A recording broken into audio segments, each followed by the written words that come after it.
सुस्वागतम. सौ सरोज चंद्रकांतराव देशपांडे लिखित रंगप्रभा या कथासंग्रहाच्या प्रकाशन सोहळ्यानिमित्त या इथे उपस्थित झालेले आजच्या कार्यक्रमाचे अध्यक्ष ज्येष्ठ कथाकार आदरणीय डॉक्टर आसाराम लोमटे सर, तसेच ज्येष्ठ साहित्यिक कवी कथाकार आदरणीय देविदास फुलारी सर, परभणीचेच पण सध्या पुण्यात स्थायिक असलेले विनोदी लेखक कथाकार डॉक्टर आनंद देशपांडे आणि रंगप्रभा या पुस्तकाच्या लेखिका सौ सरोज देशपांडे यांना मी निमंत्रित करतो की त्यांनी व्यासपीठावर यावं. आजच्या या प्रकाशन सोहळ्याचं उद्घाटन, प्रतिमापूजन आणि दीपप्रज्वलन करून आपण करणार आहोत. मी मान्यवरांना विनंती करतो की विचार महर्षी, प्रज्ञावंत, संपूर्ण महाराष्ट्रभूषण असणारे नरहर कुरुंदकर यांच्या प्रतिमेचं पूजन आणि दीपप्रज्वलन करावं. कुरुंदकरांच्या रूपानं मराठवाड्याचा एक श्रेष्ठ बौद्धिक वारसा महाराष्ट्राला मिळाला आणि त्याच कुरुंदकरांच्या वारशाला सोबत घेऊन परभणी आणि नांदेड यातील सर्व प्रथित यश मान्यवर साहित्यिक आज मुद्दामहून रंगप्रभा या कथासंग्रहाच्या प्रकाशन सोहळ्यासाठी उपस्थित झालेले आहेत. आदरणीय डॉक्टर आसाराम लोमटे सर, ज्येष्ठ साहित्यिक माननीय देविदास फुलारी सर, कथालेखक डॉक्टर आनंद देशपांडे आणि आपल्या चौथ्या कलाकृतीला घेऊन आपल्या या इथे उपस्थित झालेल्या आजच्या या रंगप्रभा या पुस्तिकेची लेखिका सौ सरोज देशपांडे या सर्व मान्यवरांच्या हस्ते प्रतिमापूजन आणि दीपप्रज्वलन झालेलं आहे. टाळ्यांच्या गजरात आपण सर्व मान्यवरांचं स्वागत करूया. इडापिडा टळो, आलोक, धूळपेर, तसनस यासारख्या कलाकृतीमधून ज्यांनी परभणीचं नाव संपूर्ण महाराष्ट्रभरात नेलं आणि जिथे जिथे मराठी साहित्यिक आहे, मराठी वाचक आहे, रसिक आहे, तिथे तिथे डॉक्टर आसाराम लोमटे यांच्या लेखणीनं आपला मानाचा तुरा रोवला. तर सर्वप्रथम डॉक्टर आसाराम लोमटे सर यांचं स्वागत गणेश वाचनालयाच्या वतीनं शैलेश मंडलिक सर यांनी करावं अशी मी त्यांना विनंती करतो. गणेश वाचनालयाच्या परंपरेप्रमाणे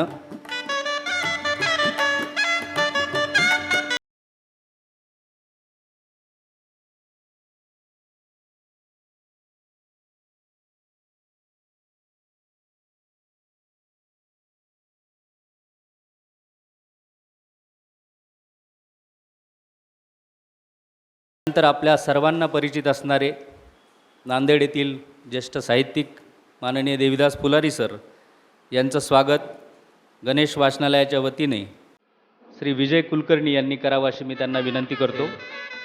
बालकविता संग्रह असेल किंवा कविता संग्रह असेल, समीक्षणात्मक लेखन असेल, या सर्व क्षेत्रामध्ये फुलारी सरांनी आपला अमिट ठसा उमटवलेला आहे.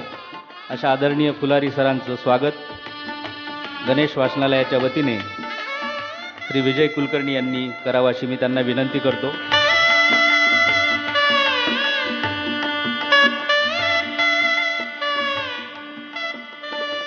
यानंतर डॉक्टर आनंद देशपांडे सर यांचं स्वागत बाबा कोटंबे सर यांनी करावं अशी मी त्यांना विनंती करतो. स्वतःच्या चेहऱ्यावर कुठलंही हास्य न येऊ देता संपूर्ण रसिकाला हास्य कल्लोळात बुडवण्याचं कौशल्य डॉक्टरांकडे आहे. झिंग आणि झटके असेल किंवा विनोदाचं व्हेंटिलेटर असेल किंवा बत्ती गुल पॉवरफुल यासारखा मराठी चित्रपट डॉक्टरांच्या कथेवर आधारित होता. त्याचं संवाद लेखनही त्यांनी केलेलं होतं.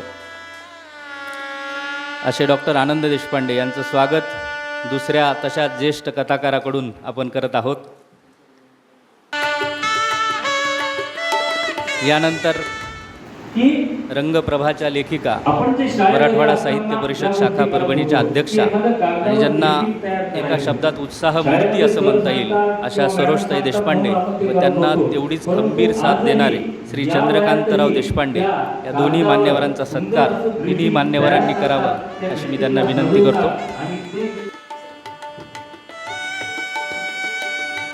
तरुणालाही लाजवेल अशी ऊर्जा सरोजताईकडे आहे आणि आपल्या भोवतालचा जो प्रदेश आहे, आपल्या भोवतालची जी माणसं आहेत त्या माणसांना अचूक टिपण्याची शक्ती त्यांच्याकडे आहे आणि म्हणूनच अनेक कथामधून त्यांची रंगप्रभा ही पूर्ण परभणी मराठवाड्यात पसरलेली आहे.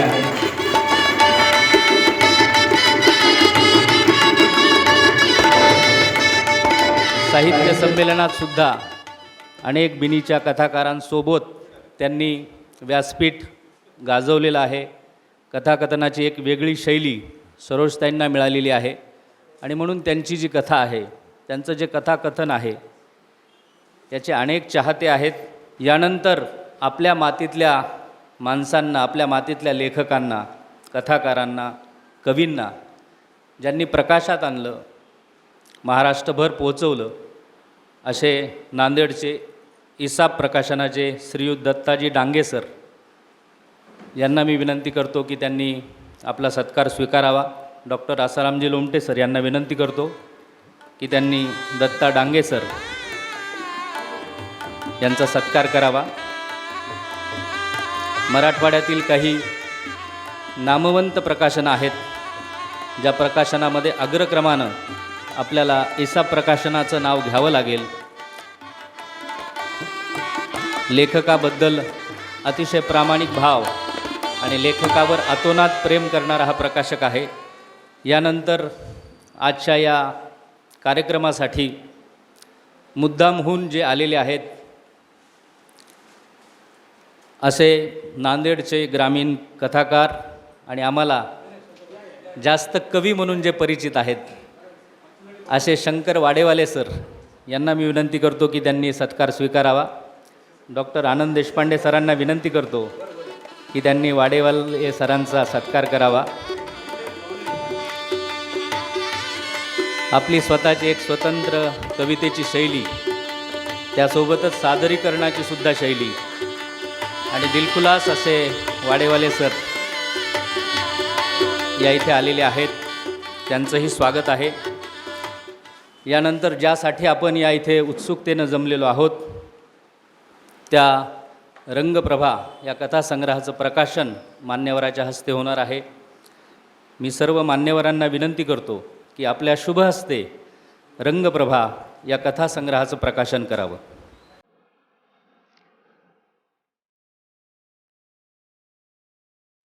या अशा सांजवेळी झाले मोकळे आकाश, म्हणावा नवराच आपुला.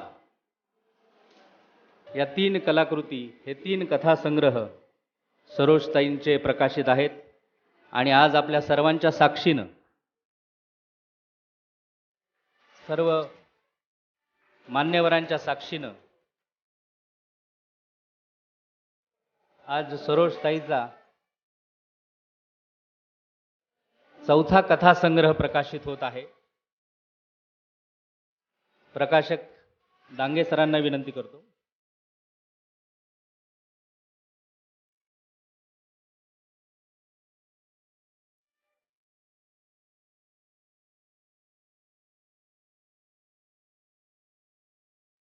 खरं तर गणेश वाचनालयात जेव्हा आपण एखादा प्रकाशन सोहळा करतो त्यावेळेस इतर ठिकाणी जे प्रकाशन सोहळे होतात आणि त्यातल्या काही ज्या अनावश्यक गोष्टी असतात त्या टाळण्याचा प्रयत्न करतो, जेणेकरून तो कथासंग्रह, त्या कथामागची भूमिका, लेखकाची भूमिका आणि त्या कथेचं एकूण साहित्य क्षेत्रात किती महत्त्व आहे हे रसिकांपर्यंत ठळकपणे पोचता यावं. पण कार्यक्रमाची औपचारिकता म्हणून सरोजताईंना आपण सर्वजण ओळखतो. काही जण त्यांना कथालेखिका म्हणून ओळखतात, काही जण लॉयन्स क्लबच्या उत्साही कार्यकर्त्या म्हणून ओळखतात. अनेक सामाजिक कार्यामध्ये, अनेक क्षेत्रामध्ये सरोजताई प्रसन्नपणे वावरत असतात आणि म्हणून त्यांच्या कार्याचा, साहित्यिक कार्याचा थोडक्यात आढावा आपण घेणार आहोत. त्यांचा थोडक्यात परिचय श्री रवी कातनेश्वरकर यांनी करून द्यावा अशी मी त्यांना विनंती करतो. खरं म्हणजे हा काही परिचय नाही आहे, परंतु आमच्या ऑडिट नगर आणि विश्वासनगरमध्ये राहत असलेल्या ज्या काकू आहेत त्यांच्याविषयी बोलावं किंवा एक दोन वाक्य बोलावं असं प्रत्येकालाच वाटतं. फक्त त्यांच्या ज्या काही भावना आहेत त्या मी परिचय रूपात किंवा त्यांच्या कार्यरूपात आज परिचय सांगताना मी आपल्या ठिकाणी मांडतो. 64 कलांचा अधिपती श्री गजानन, व्यासपीठावर उपस्थित सर्व मान्यवर, आज ज्यांच्या पुस्तकाचं प्रकाशन होत आहे त्या सरोज देशपांडे काकू, तसेच या ठिकाणी उपस्थित आदरणीय चंद्रकांतराव देशपांडे काका आणि समोर उपस्थित सर्व साहित्यप्रेमी. खरं म्हणजे सुरुवातीला मी असं म्हणालो की 64 कलांचा अधिपती श्री गजानन. याचं एक कारण आपल्याला माहिती आहे की कार्यक्रमाची सुरुवात आपण गणपतीच्या नावाने करतो, परंतु याचं दुसरं कारण म्हणजे असे की अनेक कला ज्यांना अवगत आहे किंवा अनेक कलेंशी ज्यांचं नातं जुळलेलं आहे असं व्यक्तिमत्व म्हणजे सरोज देशपांडे काकू. आता या ठिकाणी त्यांचं साहित्यिक अंगानं किंवा हे जे काही पुस्तक प्रकाशन होणार आहे त्या पुस्तकाच्या अनुषंगानं त्यांचा जो काही साहित्यिक परिचय आहे तो व्यासपीठावर पुढील कार्यक्रमात होणार आहे. परंतु खरं म्हणजे सामाजिक कार्यातून साहित्य निर्मिती झाली असं ज्यांच्या बाबतीत म्हणता येईल त्या म्हणजे देशपांडे काकू. आणि म्हणून त्यांचं व्यक्तिमत्व आणि सामाजिक अंगानं मी त्यांचा थोडक्यात परिचय करून देण्याचा प्रयत्न करतो. खरं म्हणजे मला अजूनही आठवतो तो प्रसंग, ज्यावेळेस देशपांडे काकू परभणीच्या स्वतःच्या घरात राहायला आल्या. त्या सर्वप्रथम आमच्या घरी आल्या. आमच्या घरी आल्यानंतर पहिल्याच दिवशी मला कळालं की काकूंचा लिटरेचरशी संबंध आहे, कारण त्यांचं ग्रॅज्युएशन हे इंग्रजी लिटरेचर हा ऐच्छिक विषय घेऊन झाला आहे. आणि म्हणून सुरुवातीच्या काळात मिल्टन असेल किंवा शेक्सपियर असेल याविषयी त्यांच्यासोबत खूप गप्पा झाला आणि त्यांनी सांगितलंसुद्धा. दुसरी गोष्ट म्हणजे की काही दिवस गेले की लगेचच त्यांनी स्वादिष्ट असे पदार्थ, आम्ही बाजूलाच राहतो म्हणून आम्हाला खायला आणून दिले आणि तेव्हा मला कळालं की त्यांचा पाककलेशी सुद्धा संबंध आहे. म्हणून एक एक कला त्यांना अवगत आहेत. आणि तिसरी गोष्ट म्हणजे की आपण जे शाळेमध्ये असताना ज्या गोष्टी करत होतो की एखादं कागदावर ग्रीटिंग तयार करायचं, शाळेमध्ये सर सांगतात किंवा मॅडम सांगतात म्हणून आपण ते करत होतो, परंतु आजही या वयातही त्या कागदावर सुंदर असं ग्रीटिंग तयार करतात, त्या ग्रीटिंगला सजवतात आणि ते ग्रीटिंग आपल्या नातीच्या वाढदिवसानिमित्त ऑस्ट्रेलियाला पाठवतात आणि त्यात त्या रमतात. ही गोष्ट मला विशेष वाटते या ठिकाणी. त्यानंतर त्यांच्याकडे चित्रकला ही सुद्धा त्यांना कला अवगत आहे आणि म्हणून त्यांनी स्त्री भ्रूण हत्या या विषयावर जे चित्र पोस्टरचं प्रदर्शन त्यांनी परभणीत भरवलं होतं. 5 दिवस ते प्रदर्शन चालू होतं. तसेच त्यांच्याकडे अजून एक कला आहे जी आपल्या सगळ्यांना माहिती आहे, म्हणजे त्या लोकांना आपलंसं करून घेतात. म्हणजे असं म्हणतात की हृदयात शिरण्याचा मार्ग हा पोटातून सुरू होतो आणि म्हणून त्या आपल्या परिचित लोकांना किंवा ज्यांची नव्याने ओळख झाली त्यांना आदराने आणि आग्रहाने आपल्या घरी बोलवतात आणि त्यांना नवीन नवीन पदार्थ खाऊ घालतात. ही सुद्धा कला त्यांना अवगत आहे. खरं म्हणजे काकू साहित्यिक नंतर पहिले त्या सामाजिक कार्यकर्ता, सामाजिक कार्यातून त्यांच्यातल्या संवेदनशील मनामुळे त्यांचं एक भावविश्व तयार झालं असावं आणि त्यांच्यातल्या कथालेखिकेचा जन्म झाला असावं किंवा ते कथाबीज त्यांना त्या सामाजिक कार्यातूनच मिळालं असावं असं मला वाटते. समाजातल्या समस्या, स्त्रियांच्या वेदना त्यांना दिसल्या आणि त्यासाठीच त्यांनी लेखणी हातात धरली असावी असंही असेल, परंतु त्यापेक्षाही त्या स्त्रियांच्या वेदना बघितल्यामुळे त्यांच्या आयुष्यात क्षणभर का होईना त्यांच्या ओठावर हसू यावं आणि म्हणून त्या लेखनाच्या विनोदी प्रांताकडे वळाल्या असाव्यात असं मला वाटतं, कारण त्यांच्या कथा विनोदी असतात. त्यांच्याकडे अजून एक कला आहे आणि ती म्हणजे अभिनय. खरं म्हणजे त्यांना ज्यांनी ऐकलं त्यांना हे लगेच कळतं की जेव्हा ते कथाकथन करतात तेव्हा त्यांनी एकपात्री प्रयोग त्या करत आहेत असा अनुभव आपल्याला त्यांच्या कथाकथनातून येतो. याशिवाय त्यांनी कॉलेजमध्ये असताना किंवा परभणीला असताना त्यांनी नाटकामध्ये सुद्धा भूमिका केल्या आहेत. मुलगी झाली हो हे जे नाटक आहेत आणि इतर 2 नाटकातसुद्धा त्यांनी, म्हणून ही सुद्धा कला त्यांना अवगत आहे. कौटुंबिक जबाबदारी म्हणाल तर आपल्या मुलाला शिकून त्यांनी डॉक्टर केलं आणि आज तो ऑस्ट्रेलियामध्ये डॉक्टर आहे. आणि सर्वात महत्त्वाचं म्हणजे त्यांचे पती जी आदरणीय चंद्रकांतराव देशपांडे काका, त्यांना एक सवय, ते पायी पायी चालत वाचनालयात येतात, इथून पुस्तक घेतात, ते पूर्ण पुस्तक वाचतात आणि त्यातल्या चांगल्या गोष्टी त्या नियमित मला शेअर करतात. कदाचित याही सर्व गोष्टीपासून काकूंना प्रेरणा मिळाली असावी. काकूचं सामाजिक कार्य खूप आहे, परंतु विशेषत्वानं सांगायचं असेल तर त्यांच्याकडे जी काम करणारी स्त्री होती त्यांनी तिला न्याय मिळवून दिला आणि नव्या उमेदीनं जगण्याचं बळसुद्धा तिच्यामध्ये निर्माण करण्याचं काम काकूनं केलं. हे आम्ही सगळ्यांनी जवळून पाहिलं. काकूला कथाकथनानिमित्त त्या दूरगावी त्यांनी बराच प्रवास केला आहे. खरं म्हणजे या वयातही ते इतका प्रवास करतात, इतकं कार्य करतात, हे आमच्यासारख्याला ही गोष्ट म्हणजे थक्क करणारी आहे. आजपर्यंत काकूंनी अनेक संस्थाच्या माध्यमातून आणि सामाजिक आणि साहित्यिक कार्य केले आहे. त्यामध्ये लॉयन्सच्या प्रांतीय सचिव म्हणून त्यांनी काम केले, लॉयन्सच्या जिल्हा सचिव म्हणून त्यांनी 3 वेळेला काम केलं आहे, परभणी लेडीज क्लबच्या 6 वर्ष त्यांनी सचिव म्हणून काम केलं आहे, परभणी ग्राहक कक्षाच्या त्या सन्माननीय सदस्य आहेत, तसेच विद्यमान मसापा परभणी अध्यक्ष म्हणून त्या कार्यरत आहेत.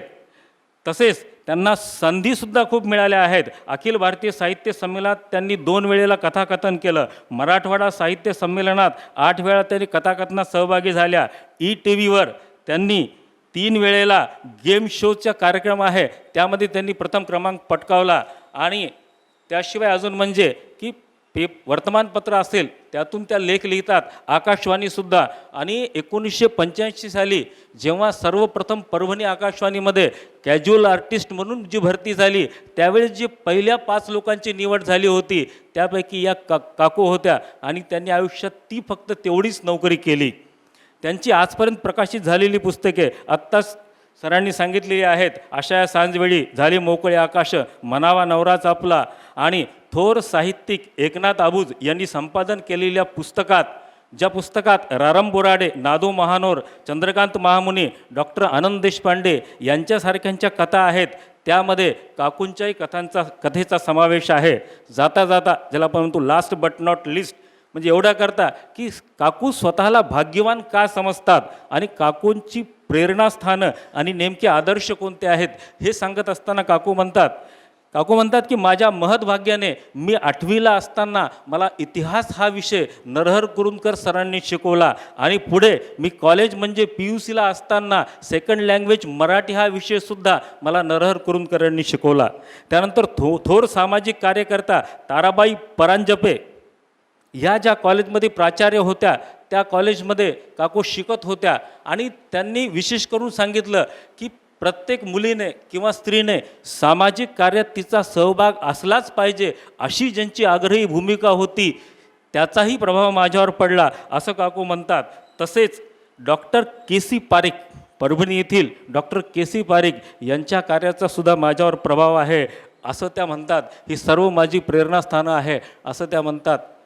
काकूंचं एवढं कार्य आता आम्ही सर्वांनी जवळून पाहिलं आहे आणि आज त्यांच्या महत्भाग्यानं त्यांच्या पुस्तकाच्या प्रकाशनासाठी परभणी आणि नांदेडमधील मोठे साहित्यिक की ज्यांच्यामुळं परभणी आणि नांदेडचं नाव साहित्य क्षेत्रात महाराष्ट्रभर गाजलं आहे, असे साहित्यिक त्यांच्या हस्ते आणि त्यांच्या समक्ष आणि आपल्या सर्वांसमक्ष हा कार्यक्रम होत आहे.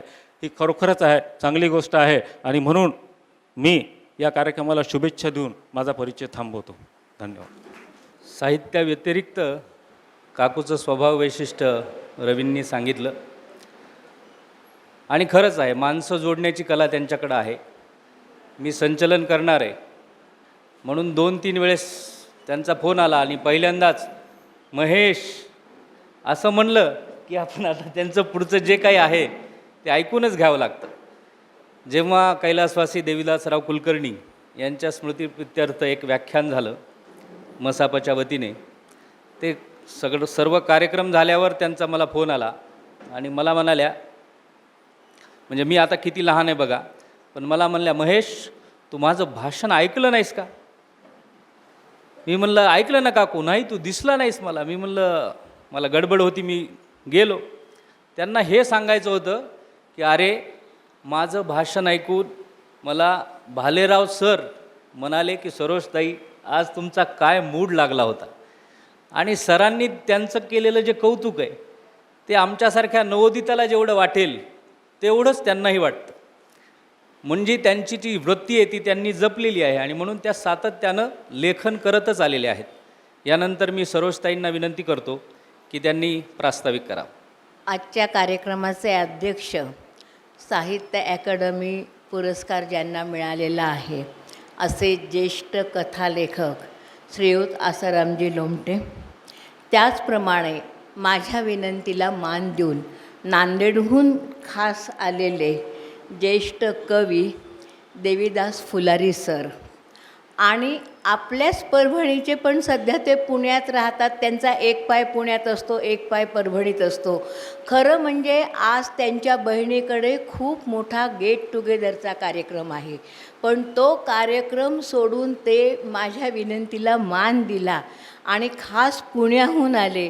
आणि ज्यांच्या सहज बोलण्यातूनही माणसाला खूप हसू येतं, पोट धरधरून हसू येतं. अहो त्यांच्या फेसबुकवरच्या पोस्ट पाहते, साधं त्यांनी कुठले चित्र टाका उगीच माणसाला हसू येते. तिराईत माणूस म्हणे काय वेळ लागलं काय बाई उगी एकटी हसायला लागली. असलं त्यांचं सगळं ते विनोदी व्यक्तिमत्व. असे डॉक्टर आनंद देशपांडे आणि सर्व साहित्यप्रेमी रसिक श्रोते हो, मला आज माझा दिवस खूप आनंदात आहे. खरं म्हणजे मला बरं नव्हतं, खूप मला धाकधूक होती. 17 तारखेला काय होईल, मी चांगली होईल का नाही. 19 दिवस आराम केला, बेड रेस्ट होती, पण नाही काय नाही. पुन्हा मला उत्साह आला, उर्मी आली आणि माझं दुखणं पळून गेलं. आज प्रकाशन समारंभ आहे 4थ्या माझ्या कथासंग्रहाचा. खूप मी आनंदी आहे. मी कथालेखिका आहे. मला साहित्यातला कथा हा प्रकार खूप आवडतो. मी एक 5-6 कविता लिहायचा प्रयत्न केला.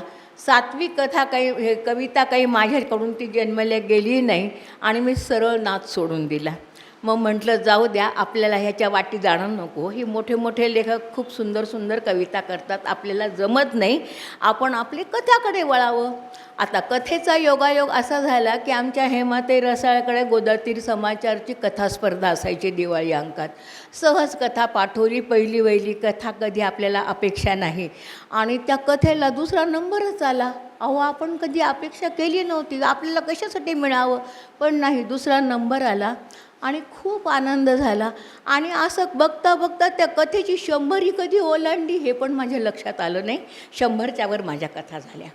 मग आता मला समाजकार्याची खूप आवड आहे. कदाचित मी त्या वातावरणात मी राहिलेली आहे. मला ताराबाई परांजपे खूप माझ्या घरासमोरच राहायच्या आणि खूप काम मी पहिल्यापासून कुठल्याही गावाला बदली झाली तरी मी करत होते.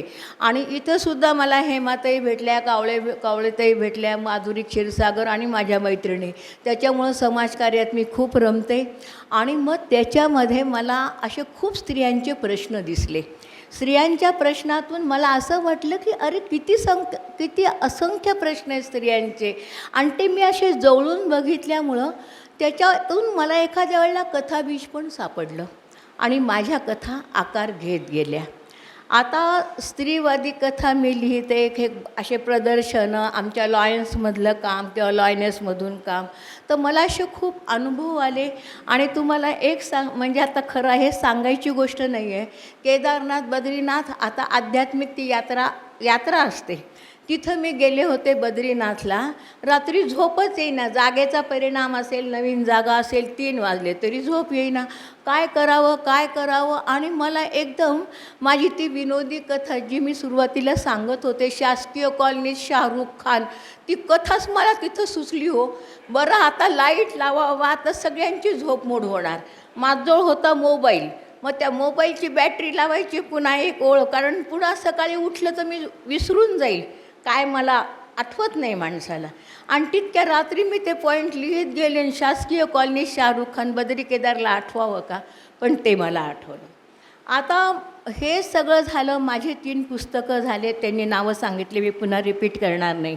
आणि चौथं हे पुस्तकात माझी विनोदी कथा कशी आपोआप गेली एकनाथ आबूच्या पुस्तकात, ती पण गेली.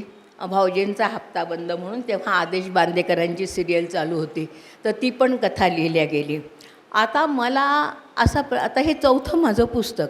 नवीन लेखकाला प्रश्न, नवीन म्हणजे मी नवीन नाही, चौथं पुस्तक आहे, पण जेव्हा पुस्तक तयार व्हायचं असतं तेव्हा असंख्य प्रश्न आपल्या नजरेसमोर येतात, की आता याचं नाव काय ठेवावं, कव्हर कोण करेल, प्रस्तावना कोण लिहील, ब्लर्ब कोण टाकेल आणि प्रकाशक कुठून पाहायचा. मग आता त्याच्याच भूमिकेत माणूस राहतं. मग आता मी विचार केला की रेखाताई बैजल आपल्याकडे दुसरं मराठवाडा लेखिका संमेलन झालं होतं, तेव्हा त्या अध्यक्ष म्हणून इथं परभणीत आल्या होत्या. तेव्हापासून त्यांची माझी ओळख होती. तर म्हटलं आता सध्या आघाडीच्या मराठवाड्यात त्या लेखिका आहेत, विज्ञान कथा लिहितात, कादंबरी लिहितात, कथा लिहितात. तर रेखाताईंना विचारावं की तुम्ही माझ्या या कथासंग्रहाला प्रस्तावना देतील का म्हणून. तर त्यांनी लगेच होकार भरला. अगं सरोज, न द्यायला काय झालं म्हणलं, मी तुला प्रस्तावना देते. एक प्रश्न मिटला.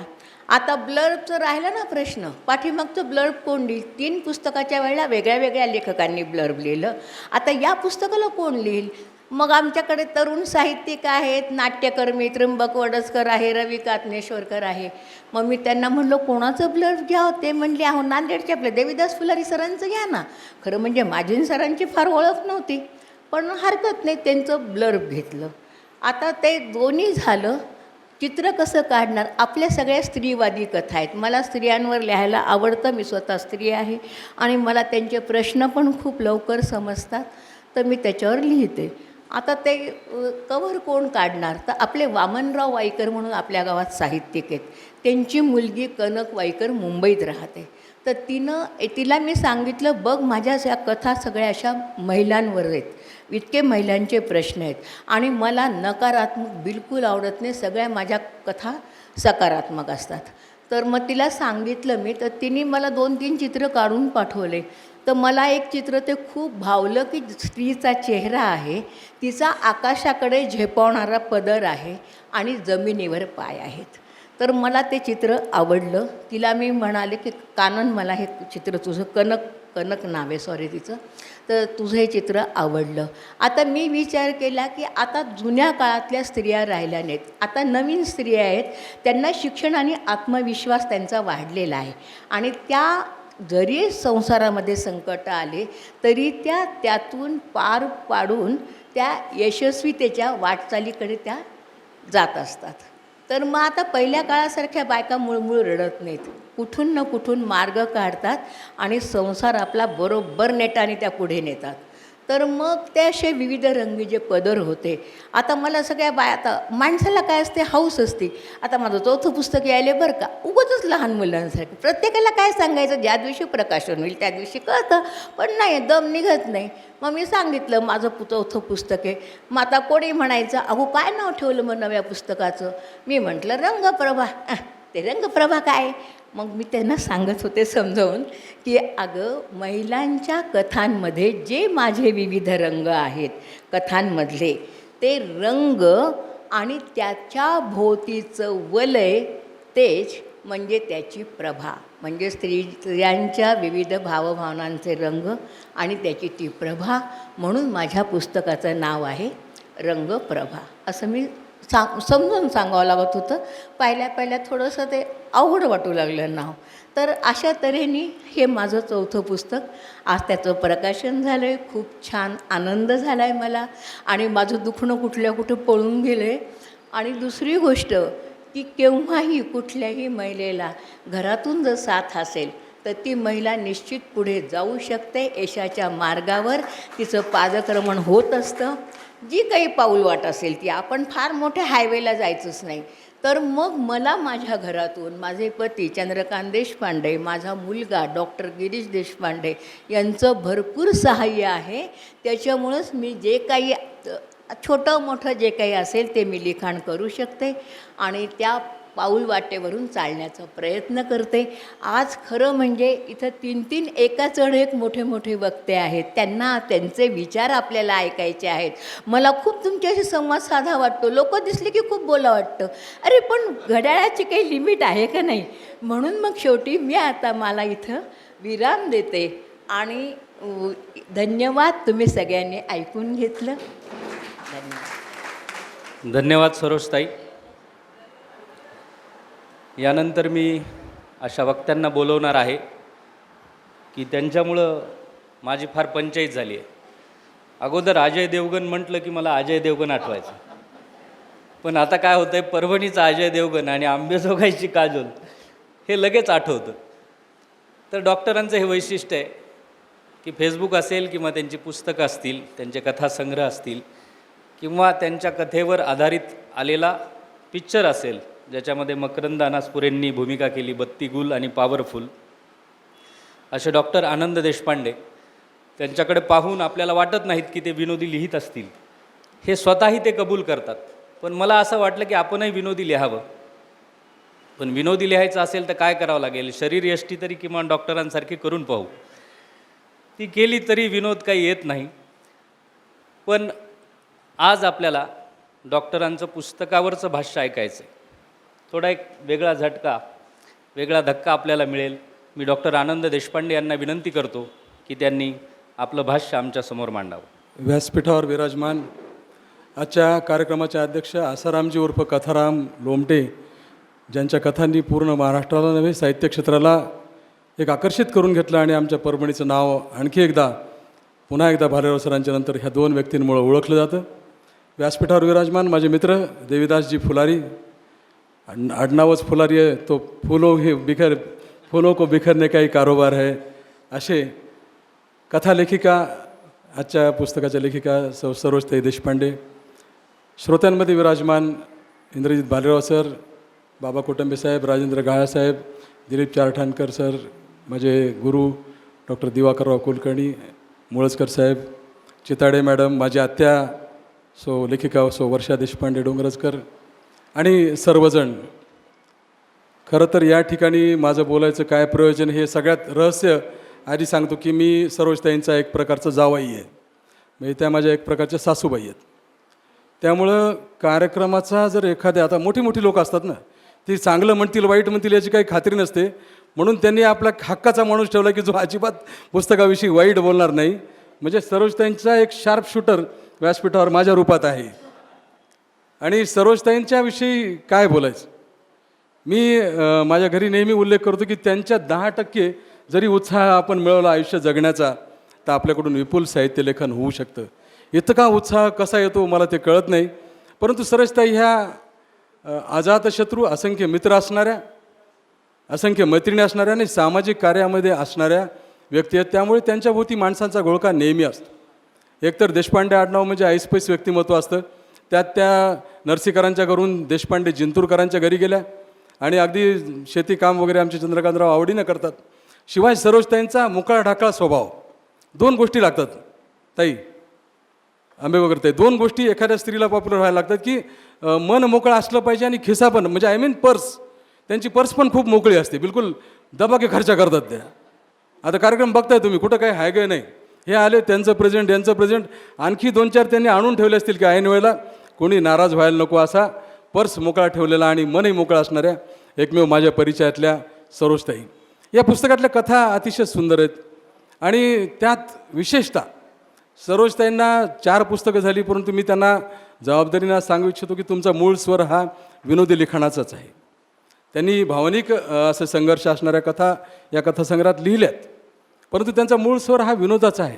याचा विनोद केव्हा सुचेल माणसाला की त्याचं पोट भरलेलं असेल तो विनोद सुचेल, अन्यथा तो विनोद सुचणं सोपं नाही. अगदी मला त्यांच्या कथेतलं एक अतिशय छान गमती जमती मागच्या एक पुस्तकात त्यांच्या कथा होती की काही महिला मिळून पापड व्यवसायाचा सुरुवात करतात आणि मग पापड तयार करायला गेल्यानंतर कुणीतरी त्यांना सांगतं की बा बारमध्ये, म्हणजे दारूच्या दुकानात हॉटेलमध्ये पापड खूप लागतात. तर त्यांना वाटतं की अरे चांगलं गिऱ्हाईक असणार, म्हणजे जिथं लोकांना कळत नाही की आपण किती पैसे खर्च करतो आहे, तसे आपले पापड विकले जातील म्हणून त्या सकाळी 9 वाजताच एका बारच्या बाहेर ते पापडाचा गठ्ठा बिठ्ठा घेऊन जातात आणि येणार जाणारे लोक त्यांना सकाळी 9च्या वेळेला बारच्या बाहेर उभं राहून पापड, आता बाहेरच्या लोकांना काय माहीत त्या पापड म्हणजे विकायसाठी आल्यात किंवा काय, परंतु बारच्या बाहेर महिलांची गर्दी पाहून लोक येता जातात, त्यांना पाहायला लागतात. अतिशय विनोदी असा प्रसंग त्यांनी रेखाटला आहे. या पुस्तकामध्ये अतिशय सुंदर अशा विनोदी कथा आहेत. त्या मी असं समजतो की बलस्थान आहेत त्यांचं, की विनोदी लिखाण आजकाल महिलांमध्ये तर अजिबात लिहिलं जात नाही. शकुंतला फडणीस आणि काही मंगला गोडबोले पण आता थांबलेले आहेत. त्यामुळे त्यांनी ह्या स्वरूपाचं लिखाण सातत्यानं करायला पाहिजे. अगदी दंतचिकित्सेचा एक अनुभव त्यांनी लिहिला आहे, ज्याच्यामध्ये ज्या डेंटिस्टकडे त्या गेल्या तर त्याच्याकडून बाहेर पडल्यानंतर आपण एक 10 मिनिट बसतो. डेंटिस्टकडे गेल्यानंतर तो म्हणतो की बा तुमचे हिरड्या बधीर केल्या, 10 मिनिट बसा. तर बसल्यानंतर ते इतक्या जोरात ओरडले की डेंटिस्ट स्वतः बाहेर आला आणि तो म्हटला ओरडू नका, 500 रुपये माझ्याकडून घ्या, आजची फीस माफ, पण कृपा करून ओरडू नका. अशी हे जी मांडणी करणं आहे त्याची, कारण दैनंदिन जीवनात विनोद असतोच, तो मांडता आला पाहिजे, हे कौशल्य त्यांच्याकडे निर्विवाद आहे. मला आणखी एक परभणीच्या लोकांचं, मी पुण्यात गेलो पण फारसा रमत नाही माणूस, परभणीचा माणूस कुठं रमत नाही. एक तर परभणीच्या माणसाचं वैशिष्ट्य मीच लिहिलं की त्याला कुठेही नेऊन टाका, संध्याकाळी आटापिटा करतो मुकामी परभणीला घरी कधी पोहोचेल असं वाटतं. म्हणजे काय आकर्षण आहे या गावाचं माहीत नाही. सर्वच त्या ऑस्ट्रेलियाला गेल्या होत्या आणि माझ्या वडिलांचे त्यांचे पण स्नेहबंध खूप चांगले आहेत.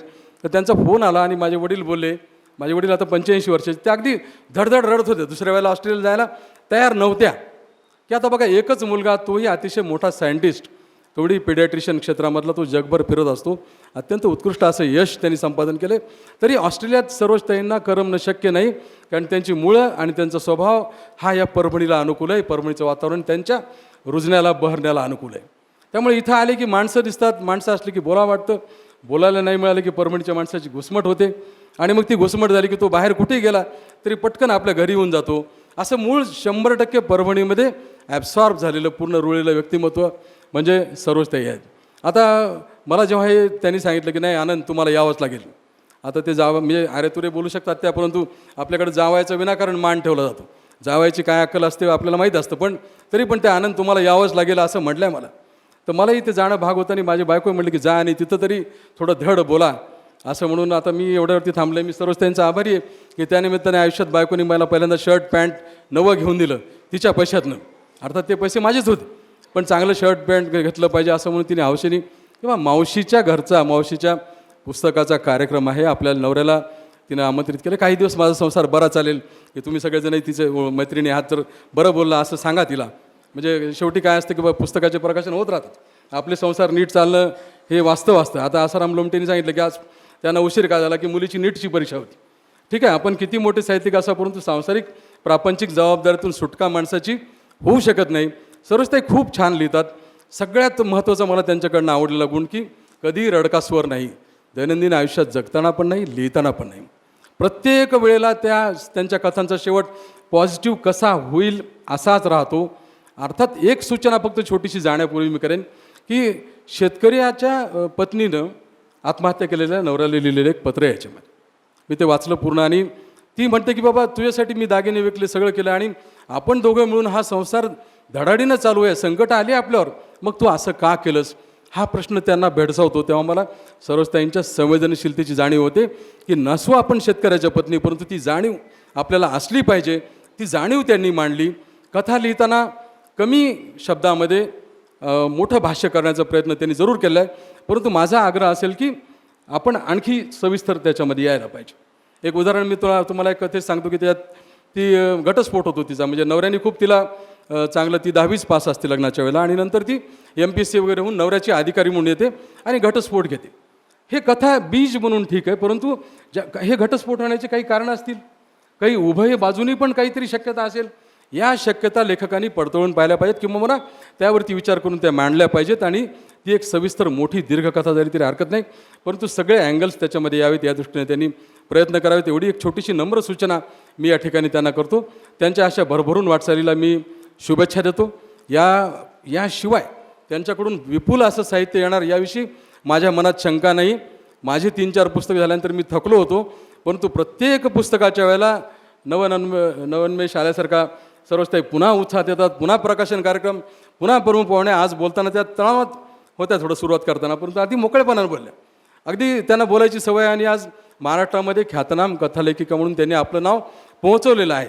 आजच्या काळामध्ये काय होतं की मी खूप चांगलं लिहित असेल आणि माझ्याविषयी वाट पाहत असेल की बा लोकांनी चांगलं म्हणावं की बा खूप चांगलं लिहितात वगैरे, तर होणार नाही. आजच्या काळात तुम्हाला स्वतःला त्याचं प्रेझेंटेशन करावं लागेल. त्यात पण त्या अतिशय कौशल्याने त्यांनी महिला साहित्य संमेलन असेल किंवा अखिल भारतीयमध्ये पण त्यांनी कथाकथन केलं. हे अत्यंत उत्कृष्ट प्रकारचं केलं.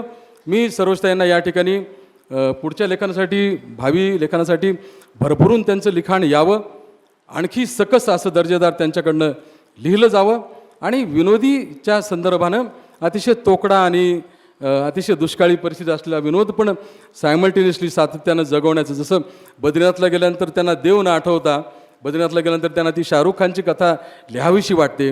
याचा अर्थ एवढाच येतो की त्यांच्यामध्ये तो लिखाणाचा जर्म आहे, तो जर्म त्यांनी टिकवावा. या लिखाणाच्या छोट्याशा कोंबाला पाणी टाकत राहून चंद्रकांतराव आमच्या देशपांडे साहेबांनी त्याला वटवृक्षामध्ये आज रूपांतरित केलं आहे. त्याबद्दल त्यांचे अभिनंदन. या दोन्ही दाम्पत्याला शुभेच्छा देऊन मी या ठिकाणी सांगतो. धन्यवाद. धन्यवाद डॉक्टर. यानंतर आजच्या या कथासंग्रहाच्या प्रकाशनाला आवर्जून उपस्थित असलेले ज्येष्ठ साहित्यिक, कथाकार, कादंबरीकार, कवी, समीक्षक, नवोदितांचे आधारवड असे देविदास फुलारी सर. अनेक पुरस्कारांनी त्यांना भूषवलेलं आहे. 5 आऱ्यांचे चाक ही त्यांची कादंबरी प्रकाशित आहे, प्रसिद्ध आहे. त्यानंतर वेदांच्या प्रदेशात हा समीक्षात्मक ग्रंथ, राधा हा कविता संग्रह, दुधावरची साय, देश जोडण्याचा खेळ, वसंत डोह या किशोर कादंबऱ्या, तसेच फुलपाखराचा गाव हा बालकविता संग्रह, अपंगाचे शिक्षण, आपला टेलिफोन हा बालकथांचा संग्रह, वादळवेल, अनुगामी यासारखी संपादनं. असं फार मोठं व्यक्तिमत्व आज आपल्या इथे उपस्थित झालेलं आहे. मी आदरणीय देविदास फुलारी सरांना विनंती करतो की त्यांनी आपलं भाष्य ठेवावं. सर्वप्रथम सौभाग्यवती सरोज देशपांडे यांच्या रंगप्रभा या कथासंग्रहाचं प्रकाशन झालं असं मी जाहीर करतो.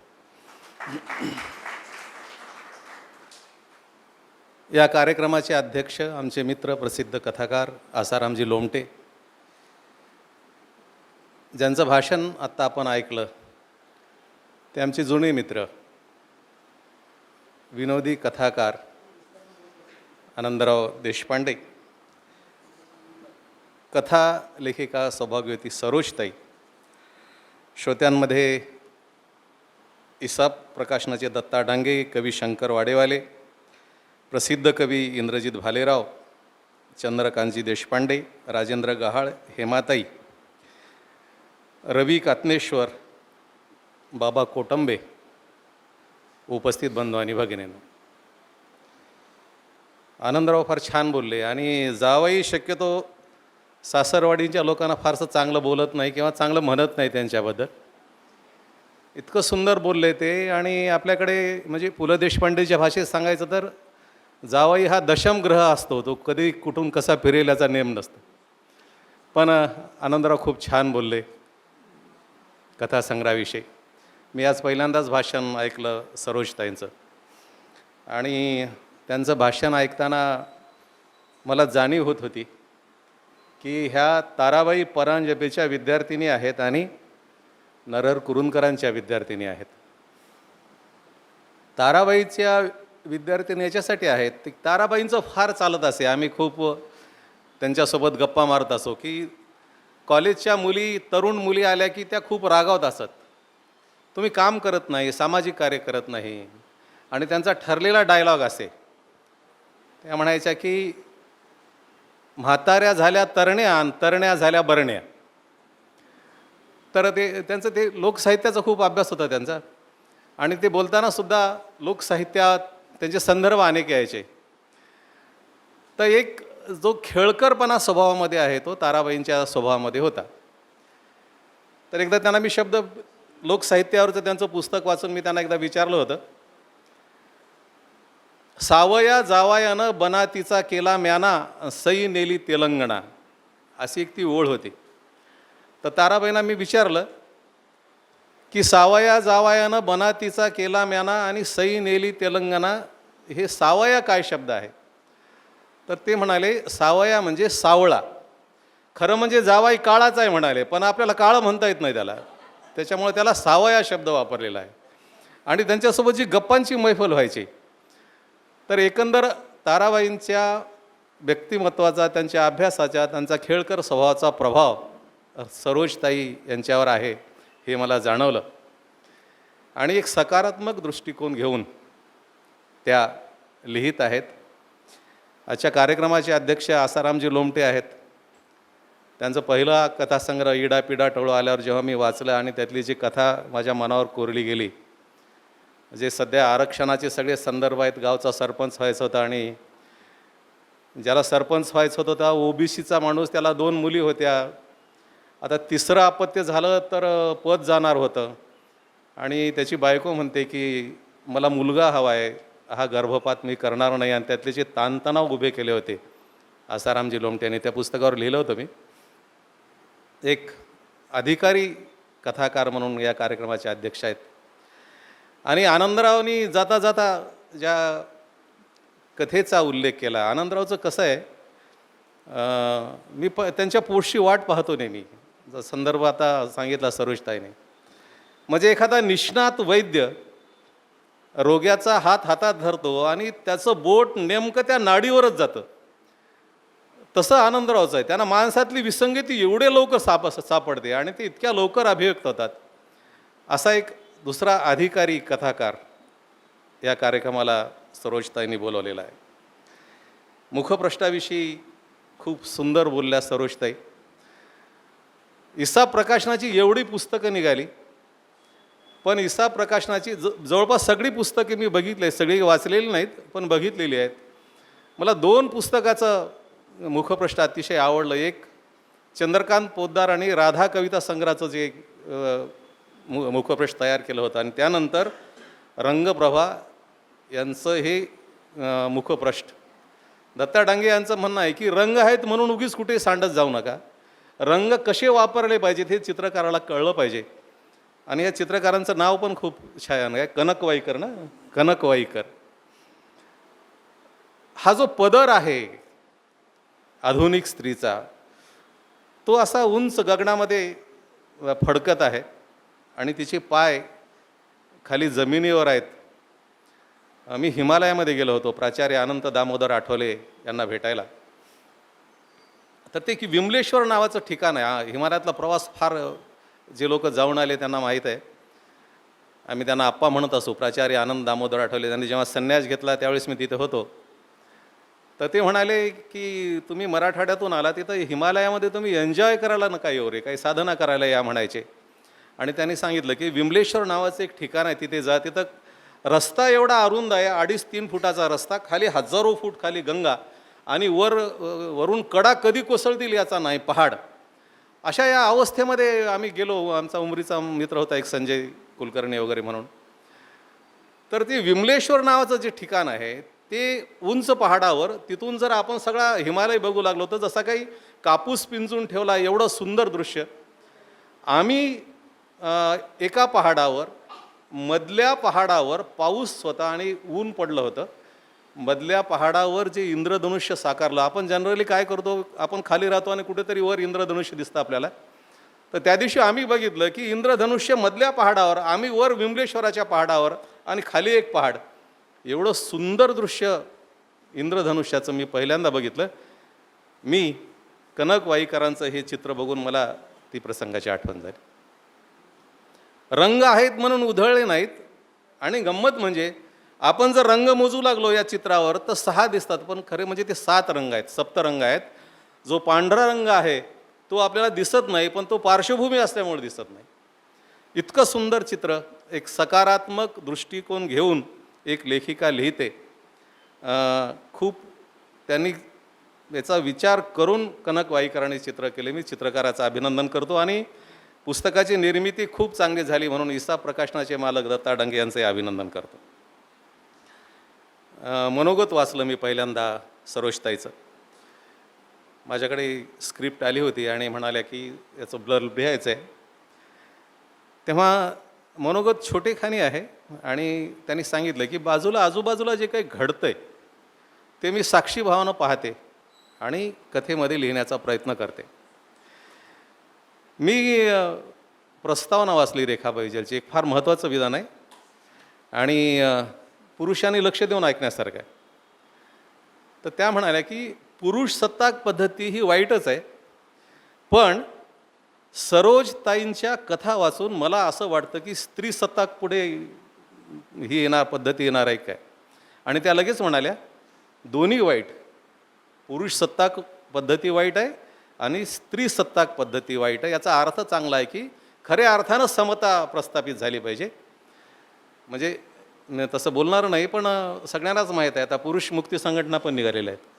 म्हणजे आनंदराव मी अजून सदस्य झालं नाही त्याचं पण पुरुष मुक्ती संघटना पण निघालेल्या आहेत की असंही होऊ नये की स्त्री सत्ताक पद्धती आणि त्याचा त्रास पुरुषांना व्हावा. एकदा औरंगाबादला कार्यक्रम होता आणि माझं व्याख्यान होतं. त्या कार्यक्रमाच्या अध्यक्ष अनुराधा वैद्य होत्या, आता नाहीत मॅडम त्या, पण त्या विनोदी लिहित होत्या छान. तर मी बोलताना निर्मिती प्रक्रियेविषयी काहीतरी बोलत होतो आणि जे कृष्णमूर्तीचा संदर्भ मी सांगितला की आपण ज्या काही कविता लिहितो आणि आपण स्वतःला कवी समजतो, त्या ज्या तुम्ही कविता लिहिता त्या कविता लिहिणं म्हणजे सृजन नव्हे, त्याला सृजन म्हणता येत नाही. तर सगळे मेंदूचे व्यवहार ठप्प होतात, अभिव्यक्ती नावाची गोष्टच राहत नाही आणि नेनिवेच्या पातळीवर काहीतरी घडतं, त्याला कविता म्हणली पाहिजे असं जे कृष्णमूर्ती म्हणाले. आपण ज्या कविता लिहितो आणि कवी स्वतःला समजतो ते म्हणजे भाकरी भाजण्या इतकं सोपं आहे असं जे कृष्णमूर्ती म्हणाले. की आजच्या कविता ज्या आपण तथाकथित कवी लिहितो ते म्हणजे भाकरी भाजण्या इतकं सोपं आहे. मी असं विधान केलं आणि माझं व्याख्यान संपल्यावर माझी रेल्वे होती आणि मला निघायचं होतं. कार्यक्रमाचे अध्यक्ष अनुराधा वैद्य होत्या. त्या म्हणाल्या फुलारी तुमची रेल्वे गेली तर हरकत नाही, तुम्ही बसून राहा म्हणाल्या. मी म्हणलं बसतो मॅडम, काय हरकत नाही. आणि त्यानंतर माझं व्याख्यान झाल्यावर त्या बोलायला उठल्या आणि म्हणाल्या तुम्हाला भाकरी भाजणं हे तेवढं सोपं वाटलं का तुम्हाला, की तुम्ही म्हणाले आता की आत्ता आम्ही ज्या काही तथाकथित कविता लिहितो त्या म्हणजे भाकरी भाजण्या इतकं सोपं आहे असं तुम्ही म्हणाले. भाकरी भाजणं तुम्हाला सोपं वाटलं का म्हणाले. म्हणलं मॅडम माझं मत नाही, जे कृष्णमूर्तीचं मत आहे म्हणलं. ते मी फक्त सांगितलं म्हणलं, मला माहीत आहे म्हणलं. मी याचा अर्थ असा आहे की भाकरी भाजायचं काम फक्त महिलांकडेच होतं. ज्या अर्थानं त्या बोलल्या, मी म्हणलं आता पुरुषसुद्धा भाकरी भाजू लागलेत ना, त्यामुळे त्यात कमीपणाचं काही नाही. सांगायचा उद्देश का की यांची जी प्रस्तावना लिहिली रेखा बैजल यांनी, तर ते विधान मला खूप आवडलं की कुठलंही वाईट आहे, कुठल्याही गोष्टीचा अतिरेक वाईट आहे, मग ते स्त्री सत्ताक याचा अतिरेक असो किंवा पुरुष सत्ताक. या कथा सगळ्या वाचल्या मी. आनंदरावनी ज्या कथेचा संदर्भ दिला त्या कथा परत परत मी सांगत नाही. पण ह्या कथा वाचताना परवा गंगाधर पाटलांचं निधन झालं. अनुष्ठूप परिवारातले ते फार मोठे समीक्षक होते. मी साधारणतः 40 वर्षापूर्वी मी त्यांचं एक पुस्तक वाचलं होतं. त्या पुस्तकाचं नाव समीक्षेची नवी रूपे असं काहीतरी होतं, आता नेमकं आठवत नाही. पण मला नेमकं त्यातलं एक विधान अजूनही आठवतं. गंगाधर पाटील म्हणाले की कथा साहित्याचा आशय आणि वास्तवातलं जे जगणं आहे याचं प्रतीक रूप अतिशय महत्त्वाचं असतं. हे सगळ्या कथालेखांनी लक्षात ठेवलं पाहिजे. तेव्हा हे कथा वाचताना मला तो संदर्भ आठवला की आपण कॉलेजला असताना कधीतरी फारसं कळत नव्हतं त्यावेळेस. गंगाधर पाटलांची समीक्षा ती सगळी डोक्यावरून जात होती. पण हे कथा वाचताना कथालेखकाने कुठलं पथ्य पाळलं पाहिजे हे ते विधान मला आठवलं. आणि या अनुषंगानं मी विचार करू लागलो की कथालेखिका म्हणून सरोज देशपांडे ह्या साक्षीभावानं आणि तटस्थपणे लिहितात. त्यांनी जे पात्र उभे केलेले आहेत त्या पात्रामध्ये ते कुठल्याही पात्राची बाजू घेत नाहीत. त्या अलिप्त आहेत, बाजूला आहेत त्या, आणि एक एक पात्र त्या उभं करतात. या कथासंग्रहाचे सगळ्यात महत्त्वाचं वैशिष्ट्य म्हणजे वाचकांमध्ये काही प्रश्न निर्माण होतो. आपण वाचू लागतो आणि आपल्या मनामध्ये काही प्रश्न निर्माण होतात. कुठलाही अभिनिवेश नाही त्यांच्या लेखनामध्ये, सरळ सरळ लिहितात ते. मग समीक्षकांनी ठरवावं काय चांगलं वाईट आहे, आणि त्याची पर्वा नाही त्यांना की आपण आपला धर्म आहे लेखन धर्म, आपण लिहितो कशासाठी. त्या ज्या पद्धतीनं ते लेखन करतात त्यांची लेखनाची जी पद्धत आहे सगळ्या मध्यमवर्गीयाच्या कथा आहेत आणि जे आपण अनुभवतो तेच लिहिलं पाहिजे ना, बाकीच्या गोष्टी कशाला लिहायच्या. दुसरी गोष्ट याचे जे वाद संवाद आहेत ते वाद संवाद साक्षीभावानी सगळे वाद संवाद त्यांनी लिहिलेले आहेत. नातेसंबंधातले जो ताणतणाव आहेत आणि आज घरोघरी जे घडतं आहे याचं सूक्ष्म निरीक्षण सरोजताई यांनी केलेलं आहे. आणि मग एक एक कथा म्हणजे आठवणपासून सुरू होते तरी यक्षप्रश्नापर्यंत अशा 26 कथा आहेत. आणि काही निवडक कथांचा तेवढा संदर्भ सांगतो मी. आठवण नावाची एक कथा आहे. तर ते हे त्यातले 4 पात्र महत्त्वाची आहेत. निशा, मनोज, अश्विन आणि ललिता.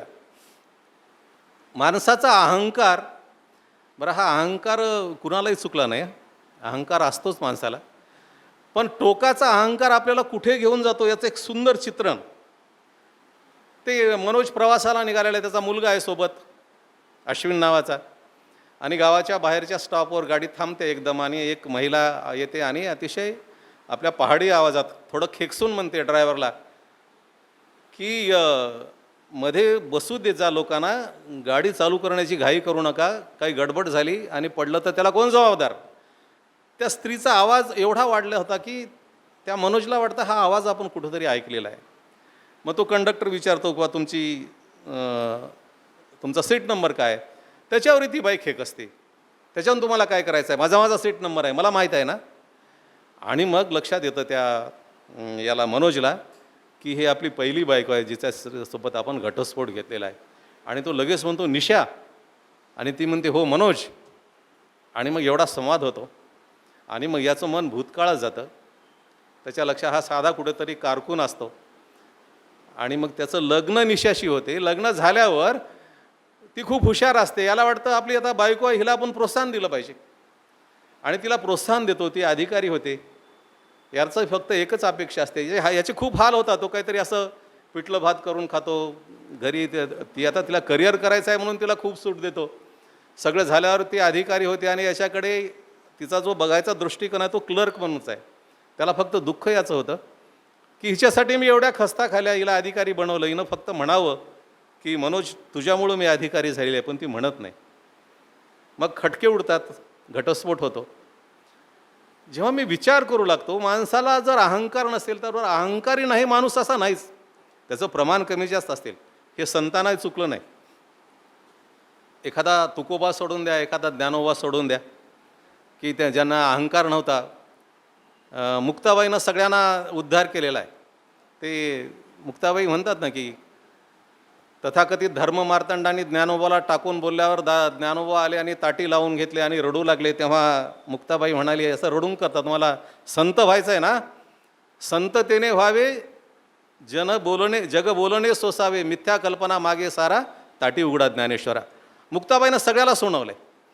तिनं नामदेवला पण सुनावलं आहे. नामदेवांना थोडासा अहंकार झाला होता. ते म्हणाले की बा अखंड जयाला देवाचा शेजार, काय अहंकार गेला नाही. आणि त्या एवढ्या विधानाचा परिणाम असा झाला की मग नामदेवात खूप बदल झाला. ते खूप नम्र झाले, अहंकार सोडून ते पंजाबपर्यंत गेले. तुकोबाचं तर विचारू नका, अहंकाराचा स्पर्श तुकोबाच्या व्यक्तिमत्वाला नव्हता. जेव्हा छत्रपती शिवरायांनी त्यांना बोलवलं, या आमच्यासाठी तुमचा आदरातिथ्य सत्कार करू, आम्ही तुम्हापाशी येऊन या, काय वृथा क्षीण आहे चालण्याचा, सोने आणि माती आम्हा समान असे चित्ती, असे सांगणारी तुकोबा. आम्ही सांगण्याचा उद्देश की अहंकारापासून माणूस दूर जाऊ शकत नाही. एखादी कथा, सरोजताईंची एखादी कथा आपल्याला विचार करायला लावते. आपल्या मनातही प्रश्न निर्माण होतात की हा अहंकार कमी झाला पाहिजे. आणि हा अहंकार जर कमी नाही झाला तर त्याचे खूप संदर्भ आहेत. तो जगज्जेता अलेक्झांडर सगळं जग जिंकून गेल्यावर डायजोनिस नावाचा त्यांचा जो गुरु आहे त्यांच्याकडे गेला आणि अतिशय गर्वानं म्हणाला की सगळं जग जिंकलं मी, तुम्हाला काय पाहिजे का सांगा, मागा तुम्हाला जी इच्छा असेल. तेव्हा डायजोनिस हसले आणि म्हणाले, थोडंसं बाजूला सरक, म्हणाले जरा कोवळं ऊन माझ्या अंगावर पडू लागले, तू बाजूला सरक. तो सांगण्याचा उद्देश की माणसाच्या स्वभावामध्ये स्वभावतः अहंकार असतोच. पण एखादी कथा आपल्याला सांगते. यक्षप्रश्न ही जी कथा आहे, कथेचा प्रसंग साधे साधे आजूबाजूला, या कथा एवढ्या साध्या आहेत की त्यांनी कुठेही असा अभिनिवेशाची पोच घेतली नाही. मला काहीतरी सांगायचं आहे. तो यक्षप्रश्न आहे, त्यातले ज्या कथा छोट्या छोट्या कथा सगळ्या छोट्याच आहेत. मग त्यातली जे निमाताई आहे, तिचा मुलगा विहंग आहे, ती संध्याताई आहे, तिचा मुलगा शैलेश आहे. या कथेचा संदर्भ मी याच्यासाठी सांगतो की ही निमाताई, हिचा मुलगा विहंग आहे, नागपूरला गेलेले आहेत आणि त्यांच्या शेजारी संध्याताई राहते. तिला 4 मुलं 3 मुली आणि मुलगा होत नाही म्हणून वाट बघत त्या मुली वाढत गेल्या आणि नंतर शैलेश झाला. दुर्दैवाने तिच्या ते तिसरी मुलगी जी आहे आनंदी, ती काहीतरी मूकबधीर झाली. तेव्हा ही ओळख झाल्यावर एक संवाद इतका महत्त्वाचा आहे. तेव्हा ती जी निमाताईला ती संध्याताई म्हणते, तुमचं बरं आहे म्हणते, तुम्हाला एकच मूल आहे आणि मला 2 मुली झाल्या, मुलाची वाट बघत बसले. तिसरी मुलगी झाली आनंदी, ती पण अशीच झाली, अर्धवट आहे. तिचा खऱ्या अर्थानं सर्वार्थानं विकास झाला नाही. नंतर शैलेश झाला. त्याच्यामुळं मुलगा नाही म्हणून मुलं वाढत गेली आणि आम्हाला 4 मुलं झाली. निमाताई तुमचं किती चांगलं आहे, तुमचा विहंग तुम्हाला एकटाच आहे आणि आमचं बघा ना, आमचा गेवराई गळाट आहे. तो गेवराई गळाटा जो शब्द आहे तो इतका महत्त्वाचा शब्द आहे. ते गेवराई गळाटा आमच्या नांदेडकडचा हा शब्द वापरत नाहीत, पण या परिसरामध्ये कदाचित वापरत असतील की गेवराई नावाचं गाव आहे एवढं मला माहीत आहे. तर ती म्हणते की मला अनेक मुलं झाल्याचे जो शब्दप्रयोग वापरते की आमचा सगळा गेवराई गळाट आहे.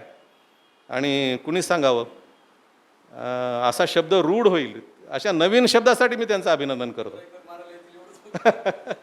आसारामजी सध्या लोकसत्तेला तुमचं ते भाषासूत्र नावाचं एक फार चांगलं सदर चालू आहे. ते पहिल्यांदा लोकसत्ता हातात घेतलं की मी भाषासूत्र वाचतो. त्याचं कारण आहे की ते इतकं छोटं आहे की असं 1-1.5 मिनिटामध्ये वाचून होतं. परवा त्याच्यामध्ये मी एक वाचला शब्द, ताकाला तूर लावणे आणि घोडं पेंड खातं.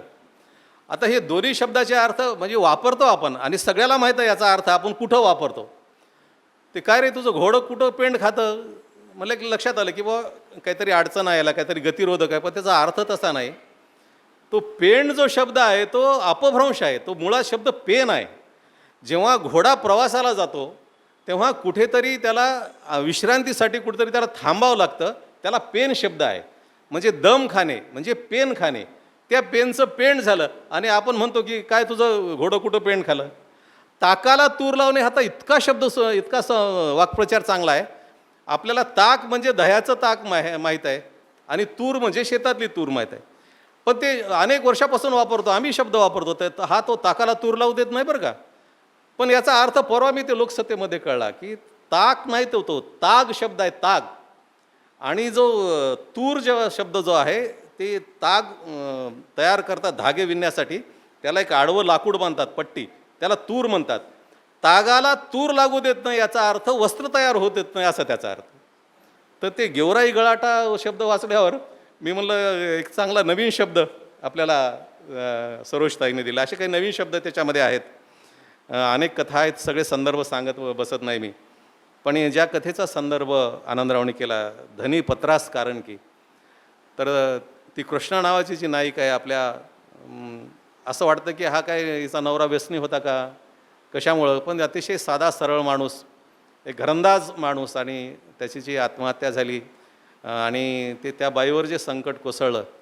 आमच्या लोकनाथ यशवंतांची फार कविता सुंदर आहे, मला फार आवडते कविता. ते प्रेत झाडाला लटकलेलं आहे, एक बैल विकलाय मुलीसाठी, एकच बैल खाली आहे आणि मालक तो कासरा घेऊन तोडून वर फाशी घेतो. तो बैल आपल्या मालकाकडे बघून म्हणतो, मालक मी लहान होतो, तेव्हा तुम्ही मला पेटवलं.